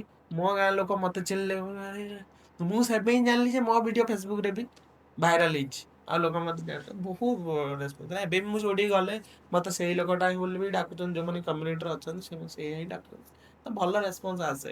ଫାଷ୍ଟ ଯେତେବେଳେ ଷ୍ଟେଜରେ ଯେତେବେଳେ ତାଳି ମିଳେ, ସେତେବେଳେ ଗୋଟେ ରେସ୍ପନ୍ସ ଆସେ। ଆଉ ଯେତେବେଳେ ଇନଷ୍ଟାଗ୍ରାମରେ ବି ଟିକେ ଭ୍ୟୁଜ ମିଳେ, ଭଲ ଫିଲ୍ ହୁଏ। ଭଲ ଫିଲ୍ ହୁଏ। ତାହେଲେ ଆପଣଙ୍କୁ କ'ଣ ଲାଗେ କି ସୋସିଆଲ ମିଡ଼ିଆରେ ଭାଇରାଲ ହବାଟା ହେଇଛି, ନା ଗୋଟେ ଟାଇମଲେସ୍ ଆର୍ଟିଷ୍ଟ ହବାଟା ହେଇଛି? ସୋସିଆଲ ମିଡ଼ିଆରେ ଭାଇରାଲ ହବାଟା ଆଜିକା ଡେଟ୍ରେ ହେଇଛି। ଟାଇମଲେସ୍ ଆର୍ଟିଷ୍ଟ, ମୁଁ ଏଇ କନଭରସେସନ୍ ପୂର୍ବରୁ ବି କହୁଥିଲି ମ୍ୟାଡ଼ାମ୍ କି ଫକୀର ମୋହନ ସେନାପତି, ତାଙ୍କ ଟାଇମ୍ରେ ନା ଇନଷ୍ଟାଗ୍ରାମ ଥିଲା ନା ଫେସବୁକ୍ ଥିଲା। ଓଡ଼ିଆ ସାହିତ୍ୟ ପାଇଁ ସେ ଯାହା ଯାହା କରିଯାଇଛନ୍ତି, ମେ ବି ଆଜିକା ଜେନଜି ଜେନେରେସନ୍ ତାକୁ ଜାଣି ବି ନଥିବେ କି କିଏ ସେ ଫକୀର ମୋହନ ସେନାପତି, କିଏ ସେ, କ'ଣ ଲେଖିଥିଲେ କି, କ'ଣ କରିଥିଲେ କି। କିନ୍ତୁ ଫକୀର ମୋହନ ସେନାପତି ଯଦି ଇନଷ୍ଟାଗ୍ରାମରେ ଆସିକି ତେରି ପ୍ୟାରି ପ୍ୟାରି ଦୋ ଅକ୍ଷର ନାଚିଥାନ୍ତେ, ତାହେଲେ ଲୋକ କହିଥାନ୍ତେ ବାଃ ବାଃ ବାଃ, ଟାଇମଲେସ୍ ଆର୍ଟିଷ୍ଟ। ତେଣୁ ଆଜିକା ଡେଟ୍ରେ ଫେସବୁକ୍ ଆଉ ଇନଷ୍ଟାଗ୍ରାମ ଗୋଟେ ମାଧ୍ୟମ, ଯେଉଁ ମାଧ୍ୟମରେ ଆର୍ଟିଷ୍ଟ ହଉଛନ୍ତି। ମୁଁ ସମସ୍ତଙ୍କୁ କହୁନି ଯେ ଖରାପ ବୋଲି, କିନ୍ତୁ ଟାଇମଲେସ୍ ଆର୍ଟିଷ୍ଟ ହେବା ପାଇଁ ଯେ ଇନଷ୍ଟାଗ୍ରାମ ଫେସବୁକ୍ ଗୋଟେ ସୋର୍ସ, ସେମିତି କିଛି ନାହିଁ ଆଜି। ଯେ ଯଦି ଆମେ ପ୍ରତିଭା ରାୟଙ୍କ କଥା କହିବା, ହଁ, ତାଙ୍କର ଯେଉଁ କାଳଜୟୀ ପୁସ୍ତକ ସେମାନେ ସବୁ ଲେଖି ଯାଇଛନ୍ତି, ସେ ତ ଇନଷ୍ଟାଗ୍ରାମ ଫେସବୁକ୍ରେ ପୋଷ୍ଟ କରିନାହାନ୍ତି ନା, ତ ସେମାନେ ଟାଇମଲେସ୍ କେମିତି ହେଲେ? ତ ଟାଇମଲେସ୍ ହେବା ପାଇଁ ଆପଣଙ୍କ ପାଖରେ ଟ୍ୟାଲେଣ୍ଟ ଥିବା ଦରକାର। ତେଣିକି ଆପଣ କେବଳ ଫେସବୁକ୍ ଗୋଟେ ମାଧ୍ୟମ ହେଇପାରେ, ୱାନ୍ ଅଫ୍ ଦ ମାଧ୍ୟମ ହେଇପାରେ, ୱାନ୍ ଅଫ୍ ଦ ସୋର୍ସ ହେଇପାରେ, କିନ୍ତୁ ନଟ୍ ଦ ଓନ୍ଲି ସୋର୍ସ। ତେଣୁ ଭାଇରାଲ ହବା କିଏ ବି ହେଇପାରୁଛନ୍ତି, ଭାଇରାଲ ତ କିଛି ବି ହଉଛନ୍ତି। ପଥର ଫିଙ୍ଗି ଦେଇକି କହୁଛନ୍ତି ଦେଖନ୍ତୁ ଇନଷ୍ଟାଗ୍ରାମ ଆଲଗୋରିଦମ୍ ଭାଇରାଲ। ତେଣୁ ଭାଇରାଲ ତ କିଏ ବି ହେଇପାରେ। ଟାଇମଲେସ୍ ଆର୍ଟିଷ୍ଟ ହବା ଆଉ ଭାଇରାଲ ହବାର କୌଣସି ସମ୍ପର୍କ ନାହିଁ ବୋଲି ମୁଁ ଭାବୁଛି। ଆପଣ ଯୋଉ କହିଲେ ପଟିଆ ଛକରେ ଆପଣ ଗୋଟେ କ'ଣ କହିଲେ, ଗୋଟେ ପ୍ୟାରୋଡି, ଆପଣ ଗୋଟେ ନୂଆ ପ୍ରକାର ପ୍ୟାରୋଡି ଆପଣ କରିଥିଲେ। ତ ସେଇଟା ବହୁତ ସାର୍କାଷ୍ଟିକ୍ ବି ହେଇଥିଲା ସେ ଆପଣଙ୍କର ଲେଖାଟା। ତ ତାକୁ ନେଇକି ଲୋକଙ୍କର କ'ଣ ରିଆକ୍ସନ୍ ଥିଲା? ଲୋକ ବହୁତ ବଢ଼ିଆ ରିଆକ୍ସନ୍ ସେଥିରେ ଦେଇଥିଲେ। ମୋତେ ତ, ମୁଁ ସେଇଟା ମୋର ମନେ ଅଛି, ବେଷ୍ଟ ଇନ୍ ଦ ବିଜ୍ ବୋଲି ଗୋଟେ କରିକି ପ୍ରୋଗ୍ରାମଟି କରାହେଇଥିଲା ଷ୍ଟୁଡ଼ିଓ 44ରେ, ପରିବାର ଆଲଫା ଷ୍ଟୋରକୁ। ତ ସେଇଠି ମୁଁ ସନା ମହାନ୍ତି ବୋଲି ଗୋଟେ କବିତା ପଢ଼ିଥିଲି, ଆଉ ଗୋଟେ ପ୍ୟାରୋଡି କରିଥିଲି ଯେଉଁଟା ରାକେଶ ଭାଇଙ୍କ ସହିତ ତବଲା ବଜାଉଥିଲେ। ସେ ଭିଡ଼ିଓରେ ଆପଣ ଦେଖିଥିବେ, ରାକେଶ ଭାଇ ବୋଲି ସେ ତବଲା। ସେଇଟା ଆକ୍ଚୁଆଲି ପ୍ଲାଣ୍ଟ ନଥିଲା, ମୁଁ କେବେ ଭାବିନଥିଲି ସେଇଟା ମୁଁ ପରଫର୍ମ କରିବି ବୋଲି। ମୁଁ ଖାଲି ଲେଖିଦେଇଥିଲି, ମୁଁ କହିଲି ଦେଖିଆ ଥାଉ, ଲେଖା ହେଇକି ଥାଉ, ମୁଁ ଏମିତି ଏମିତି ଗାଇବି ବୋଲି। ତ ସେଠି ଯେତେବେଳେ ରାକେଶ ଭାଇଙ୍କୁ ଦେଖିଲି ତବଲା ଧରିଥିଲେ, ମୁଁ ରାକେଶ ଭାଇଙ୍କୁ କଥା ହେଲି, ଭାଇ ଗୋଟେ ପୁଣ୍ୟର ନଦୀ ତୀରେ ଗୀତଟା ଶୁଣିଛ? କହିଲା ହଁ ଶୁଣିଛି, ଅକ୍ଷୟ ମହାନ୍ତିଙ୍କ ଗୀତ। ମୁଁ କହିଲି ସେଇ ଗୀତର ଗୋଟେ ପ୍ୟାରୋଡି ଭର୍ଜନଟେ, ମୋ ଭର୍ଜନଟେ ଅଛି, ସେଇଟା ମୁଁ ଗାଇଲେ ବଜେଇବ? ହଁ ବଜେଇବା। ତ ସେଇଠି ଟିକେ ଟିକେ କଥା କହିକି ସେଇଠି ହିଁ ପୁରା ଯେମିତି କୀର୍ତ୍ତନ କରନ୍ତି ଆମେ ବସିଗଲୁ। ଷ୍ଟାଣ୍ଡଅପ୍ କହିପାରିବୁନି, ଆମେ ସିଟ୍ ଡାଉନ୍ କମେଡି ସେଇଟା ଥିଲା। ଆମେ କ'ଣ ବସିଗଲୁ, ପୁରା ବଢ଼ିଆରେ ଆରାମସେ ବସିଗଲୁ। ଆଣ୍ଡ ସେଇଠୁ ଷ୍ଟାର୍ଟ କରିଥିଲି କବିତା। ବହୁତ ରେସ୍ପନ୍ସ, ମାନେ ଆପଣ ସେ ଭିଡ଼ିଓରେ ବି ଦେଖୁଥିବେ, ଯେଉଁମାନେ କିଛି ଅଡ଼ିଏନ୍ସ କୁହନ୍ତି ସେଇଟା ବୋଧେ ମୁଁ ଅଡ଼ିଓ ଦେଇଛି ସେଥିରେ, ବା ବା ତାଳି ଯେଉଁ ମାରୁଛନ୍ତି, ବୋଧେ ମୁଁ ତାକୁ ଏଡ୍ କରିଛି। କିଛି ଏଡ଼ିଟିଂ ସେଥିରେ ହେଇନି, ସେ ସବୁ ରେସ୍ପନ୍ସ ହିଁ ଥିଲା ଷ୍ଟୁଡ଼ିଓ। ବହୁତ ବଢ଼ିଆ ରେସ୍ପନ୍ସ ଥିଲା। ତାପରେ ଇନଷ୍ଟାଗ୍ରାମରେ ଯେତେବେଳେ ପୋଷ୍ଟ କଲି, ନିହାତି, ପଟିଆ ଛକ। ତ ସେଇଟା ଏମିତି ଥିଲା, ପଟିଆ ଛକ ପରେ ବାପାର ପଇସାରେ ଘିରି ଘିରି ହେଇ ବୁଲେଟକୁ ନେଇ ବୁଲୁଛି ସେ ଘନ ଘନ। କିଏ କହେ ତାକୁ ବାତେରା ପୁଣି, କିଏ କହେ ତାକୁ ଧନ। ପଟିଆ ଛକ ପରେ ବହି ଖାତା ନେଇ କଲେଜ ଯାଏ ସିନା, ବହି କେବେ ଛୁଏଁ ନାହିଁ। ପରୀକ୍ଷାରେ ବସି ହାଇ ମାରେ ହେଲେ କଲମ ସେ ଧରେ ନାହିଁ। ଚୁଟି ତାର ରଙ୍ଗ କରି ପ୍ୟାଣ୍ଟକୁ ତାର ଚିରି ଷ୍ଟାଇଲ ମାରୁଛି, ଜୀବନ ସାରୁଛି, ଏଇ ତ ତାର ଜୀବନ। କିଏ କହେ ତାକୁ ଛପରି ନିବା, କିଏ କହେ ତାକୁ ସୁନ। ପଟିଆ ଛକ ପରେ। ବହୁତ ସୁନ୍ଦର ମାନେ ବହୁତ ସୁନ୍ଦର। ଲୋକ ଏପଟେ ଗୀତକୁ ବି ଫିଲ୍ କରୁଛନ୍ତି, ସେପଟେ ସାର୍କାଷ୍ଟିକ୍ ବି ଫିଲ୍ କରୁଛନ୍ତି। ତ ଆମେ ଯେତେବେଳେ ପରଫର୍ମ କରୁ ଷ୍ଟେଜ ଉପରେ, କି ଆପଣ ଆଜ୍ ଏ ପରଫର୍ମର ହିସାବରେ ଗୋଟେ କ୍ୱେଶ୍ଚନ୍ ପଚାରିବେ ଆପଣଙ୍କୁ, ଯେତେବେଳେ କିଏ ବି ପରଫର୍ମର ସ୍ମାଇଲ୍ର ସହିତ ପରଫର୍ମ କରିବାକୁ ଅବଭିୟସଲି ଯାଆନ୍ତି, କିଏ ତ କାନ୍ଦିକି ଯିବେନି ନା, ସ୍ମାଇଲ୍ କରିବ ଅଡ଼ିଏନ୍ସକୁ ଦେଖିଲେ। ତେଣୁ ତାଙ୍କର ଯୋଉ ଇମୋସନ୍ ମାନେ ସ୍ମାଇଲ୍ ପଛରେ ତାଙ୍କର ଯୋଉ ଲୋନଲିନେସ୍ ତାଙ୍କର ଗୋଟେ କେମିତି ଥାଏ ସେଇଟା? ଦେଖନ୍ତୁ ହସେଇ ମୋ ବାପା ଜଣେ କମେଡ଼ିଆନ୍। ମୋ ବାପା 1972ରୁ ଯାତ୍ରା ପେଟିରେ ହାସ୍ୟ କଳାକାର ରୂପେ କାମ କରୁଛନ୍ତି। ତ ସିଏ ଯେତିକି ଜିନିଷ ଦେଖିଛନ୍ତି ତାଙ୍କ ଜୀବନରେ ଆମେ ତ କେବେ ଦେଖିପାରିବାନି କି ଜାଣିପାରିବାନି। ଆଉ ଆମ ଲାଇଫରେ ଗୋଟେ ଆପଣଙ୍କର ଜାକିର ଖାନ୍ ଜାଣିଛନ୍ତି ଆପଣ? ଜାକିର ଖାନ୍ ଗୋଟେ ୱାର୍ଡ କହିଲେ କି we are in the generation of lonely heart and lonely people, broken heart and broken people. ତାମାନେ ଆମ ଜେନେରେସନର ସମସ୍ତଙ୍କ ହାର୍ଟ ବ୍ରୋକେନ୍ ହିଁ ଥାଏ। ଆମର କିଛି ଗୋଟେ ହେଇଗଲା ଆମେ କହିବା ବାବା କ'ଣ ହେଇଗଲା, ଷ୍ଟ୍ରଗଲ୍ କ'ଣ? ଆମେ ଷ୍ଟ୍ରଗଲ୍ ଦେଖିନୁ। କ'ଣ ଷ୍ଟ୍ରଗଲ୍? ଖାଇବାକୁ ପାଉନେ, ନା ଗୋଡ଼ ହାତ ଭାଙ୍ଗି ଯାଇଛି, ନା କ'ଣ ହେଇଛି, କିଛି ନାହିଁ। କିନ୍ତୁ ଆର୍ଟିଷ୍ଟ ଯେତେ ନିଜ ଆର୍ଟ ଉପରେ ଫୋକସ୍ କରିବ ସେତେ ବେଟର୍। ଆଉ ଯଦି ସେ କହିବ କି ନା ମୁଁ ଲୋନଲି ଅଛି, ମୁଁ ଇଏ ଅଛି, ଆମେ କ'ଣ ପାଇଁ କଳାକାର, କଳା ଦେଖିବା ପାଇଁ ଅଛି। ମୋ ବାପା ଏଇଟା ମୋତେ ଶିଖେଇଛନ୍ତି ସବୁବେଳେ କି ଅଡ଼ିଏନ୍ସଙ୍କ ପାଇଁ ହିଁ ଆମେ ଅଛୁ। ତେଣୁ ସେଇଠି ଯେତେବେଳେ ଷ୍ଟେଜକୁ ଯାଉଛ ୟୁ ଫରଗେଟ୍ ଏଭ୍ରିଥିଙ୍ଗ। ତମେ ସବୁ ଭୁଲ କି କିଏ ହେଇଛି, କ'ଣ ହେଇଛି। ମୁଁ ଯେତେବେଳେ ଆଜି ଜବ୍ କରୁଛି, ମୁଁ ଯେତିକି ବି ପ୍ରାଇଭେଟ୍ ଜବ୍ ରିଲେଟେଡ୍ କବିତା ଲେଖିଛି ଏସବୁ ମୋ ଲାଇଫ୍ କହିବାକୁ ଗଲେ। ପଇସା ନାହିଁ, ଟାଇମ୍ରେ ପଇସା ମିଳିବନି, ଯେତିକି ସାଲାରୀ ମିଳିବା କଥା ମିଳିବ ନାହିଁ, କାମ ପ୍ରେସର ପ୍ରେସର ପ୍ରେସର, ଠିକ୍ ଟାଇମ୍ରେ କଲେଜ ଯାଇପାରିବୁନି, ଠିକ୍ ଟାଇମ୍ରେ ଆସିପାରିବୁନି, ଛୁଟି ନାହିଁ, ପର୍ବପର୍ବାଣି ଯାଇପାରିବୁନି, ବସ୍ରେ ଧକ୍କା ଖାଇକି ଯିବୁ। ଏସବୁ ଜିନିଷ ମୁଁ ଯେତେବେଳେ କବିତାରେ କହିଦିଏ ମୁଁ ରିଲାକ୍ସ ହେଇଗଲି, ବହୁତ ରିଲାକ୍ସ ହେଇଗଲି। ତେଣୁ ପଛପଟେ ଯାହା ହେଇଥାଉ ନା କାହିଁକି ଷ୍ଟେଜରେ ଆସିଲେ ମୁଁ ଭାବିବି ସରିଗଲା ସବୁ ଜିନିଷ, ସବୁ ସରିଗଲା, ପୁଣି ନୂଆ ଜୀବନ ଷ୍ଟାର୍ଟ ହେଲା। ତେଣୁ every stage program every performance is a new beginning for me. ମୁଁ ଭାବେ ଯାହା ଅଛି ଯାହା ହେଉଛି this is a part of life. ତ ତାକୁ ଯଦି ମୁଁ ବଢ଼ାବା ଦେବି, ମୁଁ କହିବି କି ହଁ ଏଇଟା ମୋର ହେଉଛି, ସେଇଟା ମୁଁ କେବେ ଆଗକୁ ଯାଇପାରିବିନି ବା କିଛି ଲେଖିପାରିବିନି। ତାକୁ ଯଦି ମୁଁ ୱେଟେଜ୍ ଦେଇଦେଲି ଅଧିକ କି ମୋର ଏମିତି ହେଉଛି, ମୁଁ ଆର୍ଟିଷ୍ଟଙ୍କ ଲାଇଫରେ ଅଛି। ମୁଁ ଯେବେ ଗୋଟେ ପରଫର୍ମ କରିଥିଲି ମୋ କାକିଙ୍କ ଡେଥ୍ ହେଇଗଲା ସେ ଟାଇମ୍। ହୁଁ। ଫିର୍ ବି ମୁଁ ସେଇ ଟାଇମ୍ରେ ଯାଇକି କବିତା ପଢ଼ିଛି, ବ୍ୟଙ୍ଗ କହିଛି, ଲୋକଙ୍କୁ ହସେଇଛି, ଲୋକ ହସୁଛନ୍ତି, ଫେର୍ ଯାଇକି ଶୁଦ୍ଧି ହେଇଛି ବା ଯାହା ହେଇଛି। ତେଣୁ ଏସବୁ ଜିନିଷ ପାର୍ଟ ଅଫ୍ ଲାଇଫ୍। ତେଣୁ ଦୁଇଟା ଜିନିଷକୁ ମିକ୍ସ ନ କରିକି ସେଠୁ କିଛି ଏକ୍ସଟ୍ରା ନେଇକି ଯଦି ଆମେ ତାକୁ କାମରେ ଲଗେଇବା, ତାକୁ ଗୋଟେ ଷ୍ଟ୍ରେନ୍ଥ ହିସାବରେ କାମ କରିବା ବେଟର୍ ସେଇଟା। ଆପଣ ଇଏ ଆନ୍ସର କହିଲା ବେଳେ ଆପଣ କହିଲେ ଯେ ଆପଣ ବାପା ବି ଜଣେ ଆର୍ଟିଷ୍ଟ, ମାନେ ଯାତ୍ରାରେ କାମ କରୁଥିଲେ କିନ୍ତୁ କରୁଛନ୍ତି ଏବେ। କରୁଛନ୍ତି।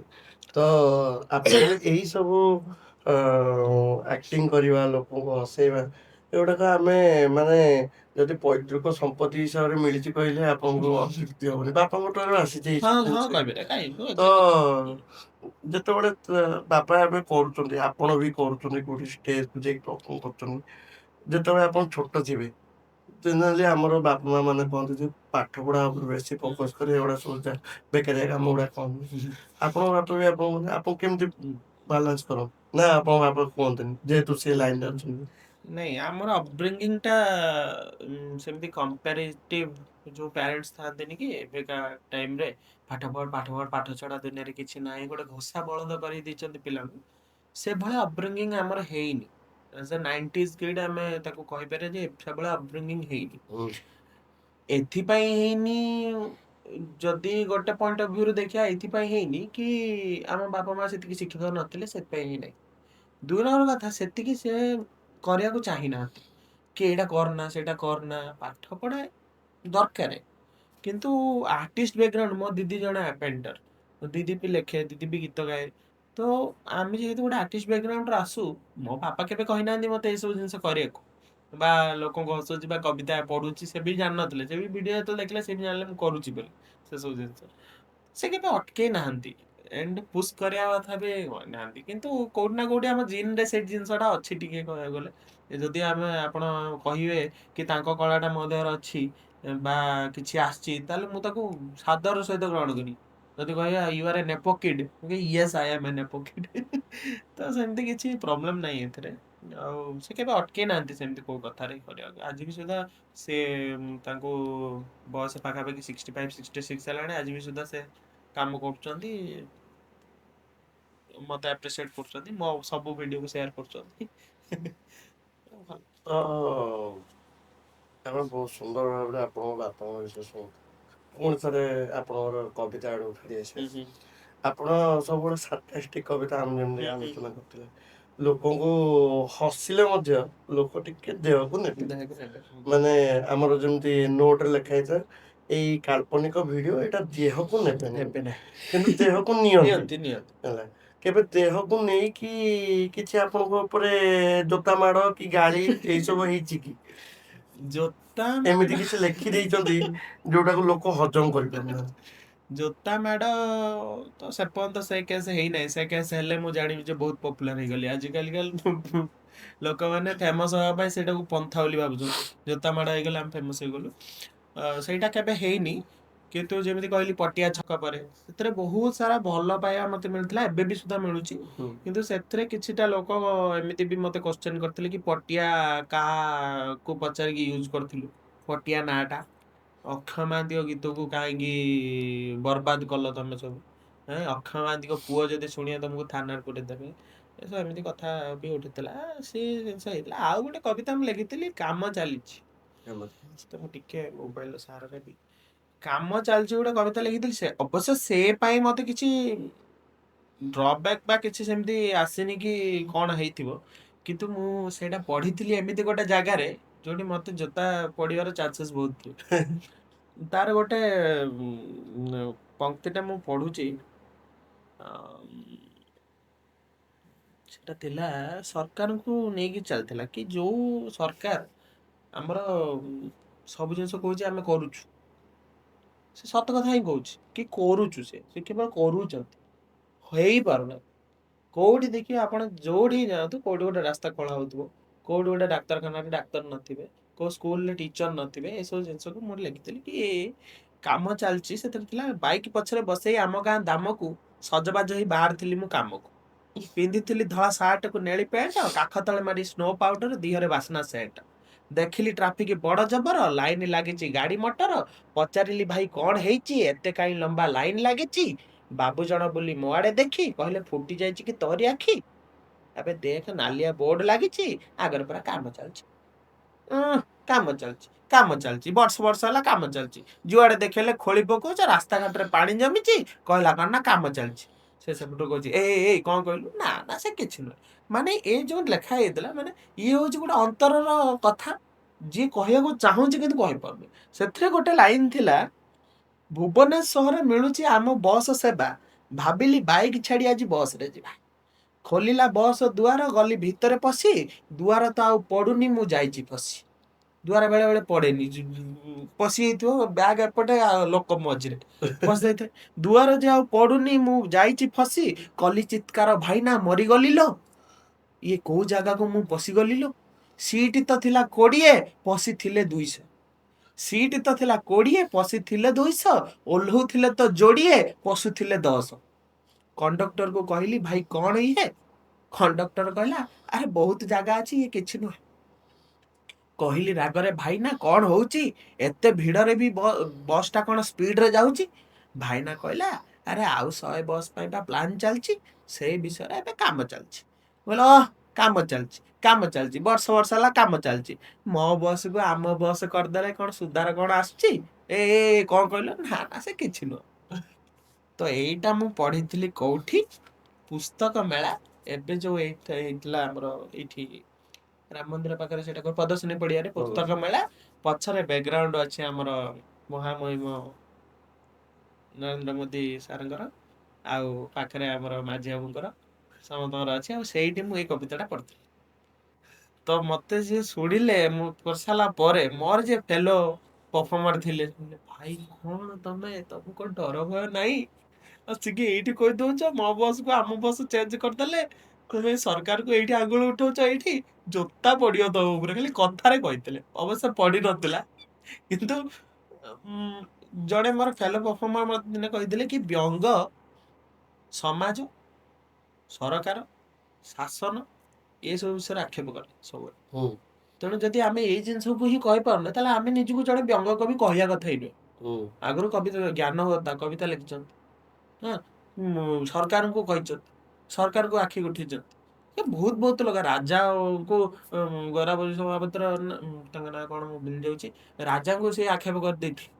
ହଁ, ତେଣୁ ବ୍ୟଙ୍ଗ ଯଦି ତମେ କେବଳ ଗୋଟେ ୱିଦିନ୍ ବାଉଣ୍ଡ୍ରି ଭିତରେ ରହିକି କରିବ, ତ ମୁଁ ଭାବୁନି ଯେ ବ୍ୟଙ୍ଗ ବୋଲି। ଯଦି ତମେ ଶାସନକୁ କହିପାରୁନ, ସରକାରକୁ ଆଙ୍ଗୁଳି ଉଠେଇ ପାରୁନ, ସମାଜ ବିଷୟରେ କିଛି କହିପାରୁନ, ତାହେଲେ କି ବ୍ୟଙ୍ଗ କର? ତେଣୁ ମୁଁ ଭାବେ କି ଗାଳି ମାଡ଼ ପଡ଼ିଲେ ହିଁ ମୁଁ ଭାବୁଛି ଗୋଟେ ଭିଲିଆନ ଯେତେବେଳେ ଭିଲିଆନ ରୋଲ କରୁଛି, ଲୋକ ତାକୁ କହୁଛନ୍ତି ହେଇରେ ଏଇ କି ବେକାରା ଭିଲିଆନ ବେକାରା ଲୋକଟାରେ ଚପଲ ମାଡ଼ ଦିଅ ଆଗ। ଭିଲିଆନ ସେତେବେଳେ କହୁଛି ଆରେ ବା ମୁଁ ଭଲ କଲି, କାହିଁକି ନା ସିଏ ତା କ୍ୟାରେକ୍ଟରକୁ ଜଷ୍ଟିଫାଇ କରିପାରିଲା ସେତେବେଳେ। ଆଉ ଯଦି ମୁଁ କହୁଛି, ମୁଁ ଏବେ ଗୋଟେ ଲେଖିଥିଲି ସ୍ତ୍ରୀଟା ମୋର ଫୁଲେଇ ଭାରି, ସେଥିରେ ଗୋଟେ ମହିଳା ଜଣେ ମତେ କମେଣ୍ଟ କରିଛନ୍ତି ସବୁ ସ୍ତ୍ରୀ କଣ ସେମିତି, ଆଉ ଜଣେ କଣ ଗୋଟେ କରିଛନ୍ତି ସେଟା ମୁଁ କହିପାରିବିନି, ସେ କରିଛନ୍ତି ଗୋଟେ ଅଖାଡା ଟାଇପର କମେଣ୍ଟ କରିଛନ୍ତି ହେଲା। ତ ମୁଁ ଭାବେ ଓହୋ, ମାନେ ମୁଁ ଯାହା ପାଇଁ ଲେଖିଥିଲି ସେଇ ପାଖକୁ ପହଞ୍ଚିଗଲା ବୋଧେ ଜିନିଷଟା। ତେଣୁ ପଟିଆ ଛକରେ ଲେଖିଥିଲି ଛପରି ନିବାଙ୍କ ବିଷୟରେ ଲେଖିଥିଲି, ଯେଉଁମାନେ ସେଭଳିଆ କରୁଛନ୍ତି। ତେଣୁ ଯୋଉମାନେ ମୋ ନେଗେଟିଭ କମେଣ୍ଟ ଦେଇଛନ୍ତି, ଭାବିଲି ତାଙ୍କ ପାଖରେ ପହଞ୍ଚିଗଲା। ହେଟର୍ସ ହେଟର୍ସ ଜରୁରୀ, କାହିଁକି ନା ଲେଖା ହେଇଛି ତାଙ୍କ ପାଇଁ। ତମେ ଯଦି ଆତ୍ମ ସମୀକ୍ଷା ନ କରୁଛ, ତାହେଲେ ମୋ ଲେଖିବାର କିଛି ଆବଶ୍ୟକତା ହିଁ ନାହିଁ ନା। ଯଦି ସନା ମହାନ୍ତି ଭଳିଆ କ୍ୟାରେକ୍ଟର ଥିବା ଲୋକ ଯଦି ଆତ୍ମ ସମୀକ୍ଷା ନ କରୁଛି ମୋ କବିତା ଶୁଣିକି, ତାହେଲେ ତ ମୋ କବିତା ଲେଖିବା ଫେଲିୟର। ମୁଁ ଯଦି ମୋର ଚୌକି ତଳୁ ଲେଖିଲା ପରେ ଯଦି ଚୌକି ତଳୁ ଘୁଷ ନଉଥିବା ଲୋକମାନେ ମତେ ନ ଦେଖିକି ତାଙ୍କୁ ଯଦି ନ ଲାଗିଲା, ତାହେଲେ ମୋର ଲେଖିବା କିଛି ମର୍ମ ହିଁ ନାହିଁ।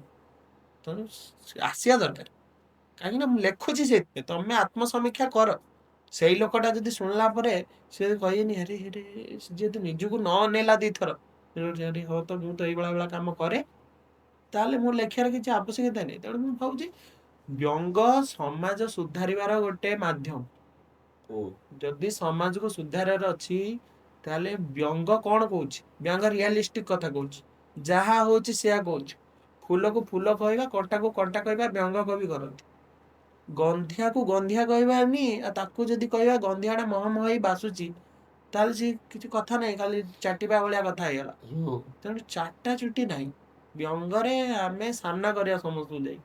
ତେଣିକି ଜୋତା ମାଡ଼ ପଡ଼ିଲେ ଦି ଗୋଟେ ପଡୁ, କଣ ଯଦି ପରିବର୍ତ୍ତନ ପାଇଁ ଦିଟା ଜୋତା ମାଡ଼ ପଡୁଛି, ତାହେଲେ ମୁଁ ଭାବୁଛି ପଡ଼ିଆଟା ବେଟର।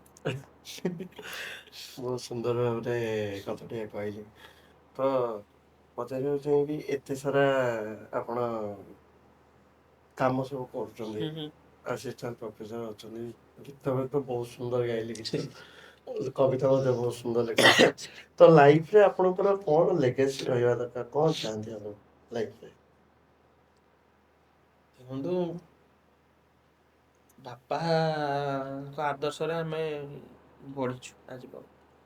କୌଣସି ଖରାପ ଅଭ୍ୟାସ ନାହିଁ, ଯେମିତିକି ମଦ, ବିଡ଼ି, ସିଗାରେଟ, ସେସବୁ ଜିନିଷ କିଛି ନାହିଁ। ଆଉ ଗୋଟେ କମ୍ପିଟିଟିଭ ୱାର୍ଲଡରେ ନିଜକୁ ଗଢ଼ି ତୋଳିବା, ନିଜକୁ ଆଗକୁ ନବା, ପଛକୁ ଠେଲିକି ଅନ୍ୟମାନଙ୍କୁ, ସେ ଜିନିଷ ଆମେ ଶିଖିନୁ ଏଯାଏ, ବା ଆମ ବାପା ଶିଖେଇ ନାହାନ୍ତି, ପରିବାର କେହି ଶିଖେଇ ନାହାନ୍ତି। ତେଣୁ ଲାଇଫରେ ଗୋଟିଏ ଜିନିଷ ଅଛି, ଭଲ ରହିବୁ, ଭଲ ଟିକେ ଖାଇବୁ, ଭଲ ଟିକେ ପିନ୍ଧିବୁ, ଆଉ ଯେତେ ଚେଷ୍ଟା କରିବୁ ଲୋକ, ମୁଁ ଯୋଉଟା କରୁଛି, ଯୋଉ ଲାଇଫରେ ଅଛି, ସେଇ ଲାଇଫ ମୁଁ ଚୁଜ କରିନି। ମୁଁ ଭାବୁଛି ଏ ଲାଇଫ ମୁଁ ଚୁଜ କରିନି, ଲୋକମାନେ ମତେ ସେତିକି ଭଲ ପାଇବା ଦେଇଛନ୍ତି, ଯୋଉଥିପାଇଁ ମୁଁ ଆଜି ଆଉ 10ଟା କବିତା ଲେଖିବା ପାଇଁ ଆଗଭର ହଉଛି। ଯଦି ଲୋକଙ୍କ ପାଖରେ ସେ କବିତା ପହଞ୍ଚି ନଥାନ୍ତା, ହୁଏତ ମୁଁ କବି ଆଲୋକ କୁମାର ଦାସ ହେଇନଥାନ୍ତି, ହୁଏତ ମୁଁ ଏ ପଡକାଷ୍ଟରେ ଆଜି ଆସି ବସି ନଥାନ୍ତି। ତେଣୁ ଏଟା ମୁଁ କରିନାହିଁ, ଲୋକ କରେଇଛନ୍ତି। ଯଦି କରେଇଛନ୍ତି, ତ ମୁଁ ଭାବୁଛି ଆକୁ ମୁଁ ଆଉ ଟିକେ ଫର୍ଦର ନେଇକି ଯିବି। କୌଣସି ବି ଜିନିଷ, କୌଣସି ବି ଟପିକ ଉପରେ ମୁଁ ପ୍ରଶ୍ନ ଉଠେଇବି, ଯଦି ଏ ଜିନିଷଟା ହେଇଛି। ଯଦି ହେଇନଥାନ୍ତି ତ ହେଇନଥାନ୍ତି, ତେଣୁ ଯେହେତୁ ହେଇଛି, ତ ମୁଁ ଭାବିବି କି ସବୁ ଆସ୍ପେକ୍ଟ ଉପରେ ମୁଁ ପ୍ରଶ୍ନ ଉଠାଏ। ଆଉ ରହିଲା ଅର୍ନିଂ, ଯୋଉ ଅର୍ଥ ପାଇଁ ବା ଚଳିବା ପାଇଁ, ମୁଁ ମୋ ଯୋଉ ଜବଟା କରୁଛି, ମୁଁ ଯେମିତି କହିଲି କି ଦିଟା ଜିନିଷ ମତେ ଭାରି ପସନ୍ଦ ଏବେକା ଟାଇମରେ, ମୁଁ କହିପାରିବି କି ଗୋଟେ ହେଲା ପଢେଇବା, ଟିଚିଂ, ସେଟାକୁ କେବେ ମୁଁ ଛାଡି ପାରିବି ନାହିଁ। ଆଉ ରହିଲା ଏଇଟା ଯୋଉଟା ମତେ ଲୋକମାନେ ବିଶ୍ୱାସ କରିକି ଏ ଜାଗାରେ ପହଞ୍ଚେଇଛନ୍ତି। ତ ସେଇ ଦିଟା ଜିନିଷକୁ ମୁଁ ଆଗକୁ କେମିତି ନେଇକି ଯିବି, ସେଇଟା ହିଁ ମୋର ଆଗକୁ ରହିବ ଲକ୍ଷ୍ୟ। କେମିତି ଭଲ କବିତା ଲେଖିପାରିବି, ଭଲ ଲୋକଙ୍କୁ ଶୁଣିବି, ମୁଁ ଯେତିକି ମାର୍ଜିତ କରିଛି ମୋ ଲେଖାକୁ ଆଉ ଟିକେ ମାର୍ଜିତ କରିବି। ମୁଁ ପ୍ରଥମେ ଯେତେବେଳେ ଲେଖୁଥିଲି, ସେତେବେଳେ ମୁଁ ଭାବୁଥିଲି କି ମୁଁ ବଢିଆ ଲେଖୁଛି, କିନ୍ତୁ ପରେ ମୁଁ ମୋ ମିଷ୍ଟେକକୁ ଦେଖିଲି କି କୋଉ ଜିନିଷ କୋଉଠି ଠିକ୍ ହେଇପାରିବ। ଲୋକଙ୍କୁ ଯେତେବେଳେ ଶୁଣିଲି, ବହୁତ ସାରା ପ୍ରୋଗ୍ରାମକୁ ଗଲାବେଳେ କେବଳ ନିଜ ପରଫର୍ମାନ୍ସ ନୁହେଁ ନା, ଆହୁରି 20ଟା ପରଫର୍ମାନ୍ସ ବି ଦେଖିଲି। ତ ସେଇଠି ଶବ୍ଦର ନଲେଜ, ସେଇଠି ଭଙ୍ଗୀର ନଲେଜ, କୋଉଟା ଲେଖିବା ଦରକାର କୋଉଟା ଲେଖିବା ଦରକାର ବି ନୁହେଁ। ସେଥିପାଇଁ କୁହାଯାଇଛି ନା କି ଗୋଟେ ଭୁଲ ଘଡ଼ି ବି 2 ଥର ଠିକ୍ ଟାଇମ୍ ଦେଖାଏ। ତ ସେଇଭଳି କଥା, ଖରାପ ଯୋଉମାନେ କରୁଛନ୍ତି ତାଙ୍କୁ ବି ଦେଖିକି ଶିଖୁଛି କି ଏଇଟା କରିବାର ନାହିଁ। ଯୋଉମାନେ ଭଲ ଲେଖୁଛନ୍ତି ତାଙ୍କୁ ବି ଦେଖି ଶିଖୁଛି ଏଇଟା କରିବାର ଅଛି। ତେଣୁ ଏଇଟା କେମିତି ଆଗକୁ ନେଇବି, ସବୁବେଳେ ଶିଖିବି, ସେଇଟା ହିଁ ଲକ୍ଷ୍ୟ ଅଛି। କୋଉଠି ପହଞ୍ଚିବାର ଇଚ୍ଛା ନାହିଁ, ବାସ୍ ଯିବାର ଇଚ୍ଛା ଅଛି। କୋଉଠି ପହଞ୍ଚିବାର ନାହିଁ, ଚାଲୁଥିବି ଯେପର୍ଯ୍ୟନ୍ତ ଥିବ ଚାଲୁଥିବି, ଶିଖୁଥିବି, ନୂଆ ଲୋକଙ୍କୁ ମିଶୁଥିବି, ନୂଆ ଲୋକଙ୍କଠୁ ଜାଣୁଥିବି, ଏଇରେ ବଢିଆ ଲେଖିଲେ ଆପ୍ରିସିଏଟ୍ କରୁଥିବି, ଆପ୍ରିସିଏସନ ନଉଥିବି, ଦବା ନବାର ତ ସଂସାର ଏଇଭଳିଆ ଚାଲିଥିବ ଆଉ କଣ, ଏଇଟା ରହିଲା ଆଉ। ତ ଆପଣ ଯେମିତି କହିଲେ ଆପଣଙ୍କ ବାପା ଜଣେ ଥିଏଟର ଆର୍ଟିଷ୍ଟ, ଯାତ୍ରା ଆର୍ଟିଷ୍ଟ କରୁଛନ୍ତି ଏବେ ବି କାମ, ଆପଣ ବି ପରଫର୍ମାନ୍ସ କରୁଛନ୍ତି। ଆଉ ଆମର ଓଡ଼ିଆ ଇଣ୍ଡଷ୍ଟ୍ରିରେ ହଉ କି ଯାତ୍ରା ଜଗତରେ ହଉ, ବହୁତ ବହୁତ ମାନ୍ୟଗଣ୍ୟ ଲୋକ ଅଛନ୍ତି ଯେଉଁମାନେ କରୁଛନ୍ତି, ଆକ୍ଟିଂ କରୁଛନ୍ତି, ଲେଖୁଛନ୍ତି, କବିତା ଲେଖକ, କବି ସମସ୍ତେ ଅଛନ୍ତି। ତ ଆପଣଙ୍କୁ କ'ଣ ଲାଗେ, ମାନେ ଓଡ଼ିଶାରେ ଗୋଟେ ଆର୍ଟିଷ୍ଟ ତାକୁ ଗୋଟେ ପ୍ରପର ରେସପେକ୍ଟ ମିଳୁଛି, ତାର ସମ୍ମାନ ଯେମିତି ରହିବା କଥା, ଯୋଉଠି ପୋଜିସନ ରହିବା କଥା ସେଠି ମିଳୁଛି ନା ଡିଗ୍ରେଡ ହେଇଯାଉଛି? ମୁଁ ମୋର ଯେତିକି ଅଳ୍ପ ନଲେଜ, ଅଳ୍ପ ଏକ୍ସପିରିଏନ୍ସ ଭିତରୁ ମୁଁ କହିପାରିବି ଯେ ସେଟା ମିଳୁନି। କାହିଁକି ମିଳୁନି ବି ରିଜନ ଅଛି ତାର।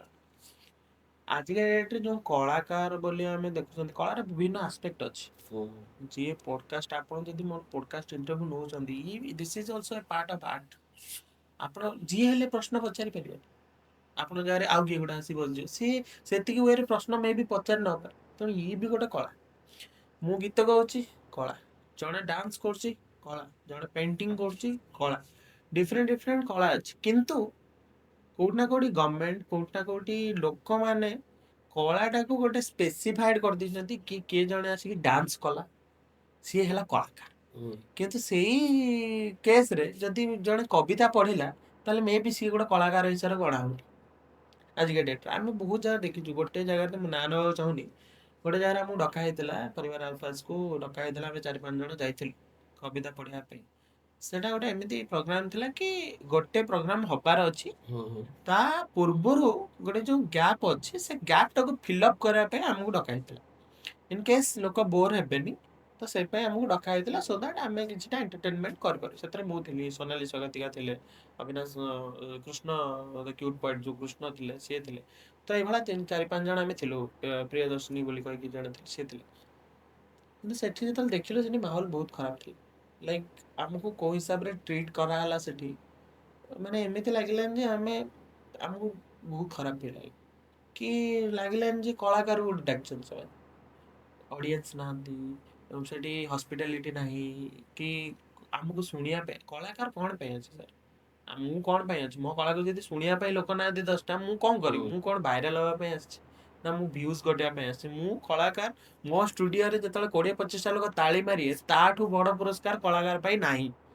କିନ୍ତୁ ସେଟାକୁ ଯଦି ତମେ ଗୋଟେ ଭ୍ୟୁଜ୍ ବିଜନେସର ମାଧ୍ୟମ କରିବ, ସେଠି କଳାଟା କୋଉଠି ନା କୋଉଠି ଲୁଚି ଯାଉଛି, କଳାକାର ଲୁଚି ଯାଉଛନ୍ତି। ତ ସେଇଟାକୁ ଯେତେ ଆମେ କଳା, ଡାନ୍ସ କରୁଥିବା ଲୋକଙ୍କୁ ଯେତିକି ସମ୍ମାନ ମିଳିବା ଦରକାର, ଗୀତ ଗାଉଥିବା ଲୋକଙ୍କୁ ଯେତିକି ସମ୍ମାନ ମିଳିବା ଦରକାର, ଅନ୍ୟ ଆର୍ଟ ଫର୍ମ ବି ଅଛି ଯୋଉଟାକୁ ବି ସେତିକି ସମ୍ମାନ ମିଳିବା ଦରକାର। କିନ୍ତୁ ଆଜିକା ଡେଟ୍ରେ ମୁଁ ଭାବୁଛି ସେତିକି ସମ୍ମାନ ମିଳିପାରୁ ନାହିଁ। ଭାବୁଛି ଆଗକୁ ଯାଇକି ଚେଞ୍ଜେସ୍ ଆସିବ କିଛିଟା, ଯୋଉଥିରେ ଆମକୁ ବି ସେ ଜିନିଷ ମିଳିବ। ଏବେ ପାଇଁ ତ ନେଗେଟିଭରେ ଅଛି, ପଜିଟିଭ ହବ ହୋପଫୁଲି ହବ। ଆମେ କିଛିଟା ଚେଞ୍ଜେସ୍ କରିବାକୁ ଚେଷ୍ଟା କରୁଛୁ, ଆମେ କିଛିଟା କରିବାକୁ ଚେଷ୍ଟା କରୁଛୁ, ଲୋକଙ୍କ ପାଖରେ ପହଞ୍ଚିବାକୁ ଚେଷ୍ଟା କରୁଛୁ। ଦେଖାଯାଉ କ'ଣ ହଉଛି। ତ ଆମେ ଦୀର୍ଘ ସମୟ ଧରିକି ପଡ଼କାଷ୍ଟରେ ବହୁତ ସାରା ପ୍ରଶ୍ନମାଳା ଭିତରେ ଛନ୍ଦିକି ରହିଛେ। ତ ଆପଣଙ୍କ ପାଇଁ ଶେଷ ପ୍ରଶ୍ନ ଆଜି। ତ ଯେଉଁମାନେ ଷ୍ଟ୍ରଗଲିଂ ଆର୍ଟିଷ୍ଟ, ମାନେ ଯେଉଁମାନେ ଯୁବପିଢ଼ି, ଏବେ ନୂଆ ଯୁବପିଢ଼ି ଆସୁଛନ୍ତି କବିତା କିମ୍ବା ଲେଖକ ହିସାବରେ, ତାଙ୍କୁ ଆପଣ କ'ଣ ମାନେ ସଜେସନ୍ ଦେବାକୁ ଚାହିଁବେ? ସଜେସନ୍ ଦେଖନ୍ତୁ, ମୁଁ ଏଇଟା ସଜେସନ୍ ଦେବି କି ମୁଁ ଯାହା କରୁଛି, ମୁଁ ସେଇଟା ହିଁ ସଜେସନ୍ ଦେଇପାରିବି କି ଆପଣମାନେ ଶୁଣନ୍ତୁ, ଅଧିକ ଶୁଣନ୍ତୁ, ଅଧିକ ପଢ଼ନ୍ତୁ, କମ୍ ଲେଖିବାକୁ ଚେଷ୍ଟା କରନ୍ତୁ। ଲାଇକ୍ ଆପଣ ମନେକର କିଛି ବି ଜିନିଷକୁ ନେଇକି କିଛି ବି ରାଇମିଂ କରିକି କିଛି ବି କରିକି ଇନଷ୍ଟାରେ ପକେଇ ଦେଇକି ଭାଇରାଲ ଭ୍ୟୁଜ ଗୋଟେ ଦେଲେ କଳାକାର ହେଇପାରିବେ ନାହିଁ। କିଛି ବି ଲେଖନ୍ତୁନି, ଗୋଟେ ମର୍ମ ଥିବା ଦରକାର। ସେମିତି ନାହିଁ ଯେ କେବଳ ବ୍ୟଙ୍ଗ ଲେଖିଲେ ହିଁ ମର୍ମ ଆସିବ। ମୁଁ ବ୍ୟଙ୍ଗ ଲେଖୁଛି, ମୁଁ ବ୍ୟଙ୍ଗଟାକୁ ହିଁ ଡିଫେଣ୍ଡ କରିବି କି ହଁ ମୁଁ ବ୍ୟଙ୍ଗ ଲେଖିପାରୁଛି। ଜଣେ ପ୍ରେମ ବିଷୟରେ ଲେଖୁଛି, ଜଣେ ବିରହ ଲେଖୁଛି, ଜଣେ ଆଉ ରିଅଲିଷ୍ଟିକ ଜିନିଷ ଲେଖୁଛି, ଜଣେ ମେଟାଫୋର ୟୁଜ କରିକି ଲେଖୁଛି। କିଛି ବି ଲେଖ, କିନ୍ତୁ ସେଥିରେ ମର୍ମ ରହିବା ଦରକାର। କୋଉଠି ୟୁଜ କରିକି କରିଦବା। ମୁଁ ଏଇ ପଡକାଷ୍ଟରେ ହିଁ ଆନନ୍ଦ ଶତପଥୀ ଭାଇ ଥରେ ଆସିଥିଲେ, ମୁଁ ତାଙ୍କ ପଡକାଷ୍ଟ ଦେଖୁଥିଲି, ସିଏ ବି ଏକ୍ଜାକ୍ଟଲି ସେମ୍ ଜିନିଷ କହିଲେ। ମୁଁ ଦେଖୁଥିଲି, ସିଏ ବି ସେଇ ଜିନିଷ କହିଲେ କି କିଛି ବି ଜିନିଷର ରାଇମିଂ କରିବା ପାଇଁ ଯଦି ଆମେ କିଛି ବି ଶବ୍ଦ ୟୁଜ କରିଦବା, ସେଇ ଜିନିଷ ହବନି। ମେ ବି ଲୋକଙ୍କୁ ଶୁଣିବା ପାଇଁ ଭଲ ଲାଗିବ। ହଁ, ମୁଁ ଇଂଲିଶ ଓଡ଼ିଆ କିଛି ବି ମିଶେଇ ଦେବି, ହିନ୍ଦୀ ହିନ୍ଦୀ ଯାହା ବି ମିଶେଇ ଦେବି, ଲୋକ ହସିଲେ ପାପା ହେଇକି। ବଟ୍ ସେଇଟା ଲୋକଙ୍କୁ ହସେଇଥିବା ପାଇଁ ହେଇଥାଇପାରେ, କିନ୍ତୁ ସେଇଠି କଳାର କିଛି ଉନ୍ନତି ହଉନି। ମୁଁ ନୂଆ କିଛି ଶିଖୁନି। ମୁଁ ଏମିତି ବହୁତ ସାରା ଜିନିଷ କବିତା ଲେଖିଛି ଯୋଉଟା ମତେ ନିଜକୁ ଆତ୍ମସନ୍ତୋଷ ଦେଇଛି, କିନ୍ତୁ ଭ୍ୟୁଜ ଯାଇନି। ମୁଁ ମାଙ୍କ ବିଷୟରେ ଗୋଟେ କବିତା ଲେଖିଥିଲି, ବହୁତ ଇମୋସନାଲ କବିତା ଥିଲା ସେଟା। ଏତେ ଲୋକ ପରା ଲେଖି ଯାଇଛନ୍ତି ମା ପାଇଁ, ମୁଁ ଲେଖିବାକୁ ଚାହିଁଲା ବେଳକୁ ଶବ୍ଦ ନାହିଁ। ଯଦି ମୁଁ ଲେଖିବି ମାକୁ ମୋର, ଲେଖିବି ତାକୁ ମୁଁ ପର୍ବତ ବୋଲି। ସବୁ ଯେ ଝଡ଼ ଝଞ୍ଜା ଯେତେ ସହିଯାଏ ସବୁ ସରାଗରେ ତାର ପଣତ କରେ। ତ ଏଇସବୁ ଜିନିଷ ମୁଁ ମତେ ନିଜକୁ ଆତ୍ମସନ୍ତୋଷ ଦେଇଛି, କିନ୍ତୁ ଲୋକ ତାକୁ ଶୁଣିନାହାନ୍ତି। ଲୋକ ନ ଶୁଣନ୍ତୁ, କିନ୍ତୁ ଏଇଟାକୁ ଯଦି ମୁଁ କରିକି ମୁଁ ତାକୁ ଚେଞ୍ଜ କରିକି ମାକୁ ମଡର୍ଣ୍ଣାଇଜ କରିକି କିଛି ବି ଲେଖିବି, ଲୋକ ବା କଣ ଲେଖିଲା, ସେଠି ମୋର ଉନ୍ନତି କିଛି ହବନି। ତେଣୁ ନୂଆ ଯୋଉମାନେ ଲେଖୁଛନ୍ତି ସେମାନେ ଭ୍ୟୁଜ ବା ଭାଇରାଲ ପଛରେ ନ ଯାଇକି ନିଜ କଳାକୁ କେମିତି ଉନ୍ନତି କରିବେ, ନିଜର ଲେଖାଟାକୁ କେତେ ମାର୍ଜିତ କରିବେ, ନିଜ କଥାକୁ ଡବଲ ମିନିଂ ନ କରିକି ବି କେମିତି ଲୋକଙ୍କୁ ପାଖରେ ପହଞ୍ଚିବ, ସେଇ ଜିନିଷଟା ଯେତେ କରିବେ, ଯେତେ ଶିଖିବେ, ଶିଖିବାଟା ବନ୍ଦ ନ କରିବେ ସେତେ ବେଟର। ଆଉ ନିଜକୁ ମୁଁ ଭାବିଦେବି ମୁଁ ଅଲ୍ଟିମେଟ ବା ଅପ୍ଟିମମ୍ ପୁରା ପହଞ୍ଚିଗଲି। ଅପ୍ଟିମାଲିଟି ବୋଲି ଗୋଟେ ଜିନିଷ ନାହିଁ, ଦ୍ୟାଟ୍ ଇଜ ଏ ମିଥ୍। ଅପ୍ଟିମମ୍ ବୋଲି ଗୋଟେ ଜିନିଷ ନାହିଁ। ନିଡ୍ସ ୱାଣ୍ଟସ୍ ଯେମିତି କଥା ଅଛି ଯେ ଇଚ୍ଛାର ଶେଷ ନାହିଁ, ସେଇଭଳିଆ ଏଇ ଅପ୍ଟିମମ୍ ବୋଲି ଗୋଟେ ଜିନିଷ ନାହିଁ, ଶିକ୍ଷାର ବି କିଛି ଶେଷ ନାହିଁ। ତ ଯେତେ ପର୍ଯ୍ୟନ୍ତ ଚାହୁଁଥିବେ ଶିଖନ୍ତୁ, ଯେତେ ଶିଖିବେ, ଯେତେ ଡାଉନ୍ ଟୁ ଆର୍ଥ ରହିବେ, ଯେତେ ଆକ୍ଟିଭ ରହିବେ, ନୂଆ ନୂଆ ଶବ୍ଦ ଖୋଜିବେ, ସେତେ ବେଟର।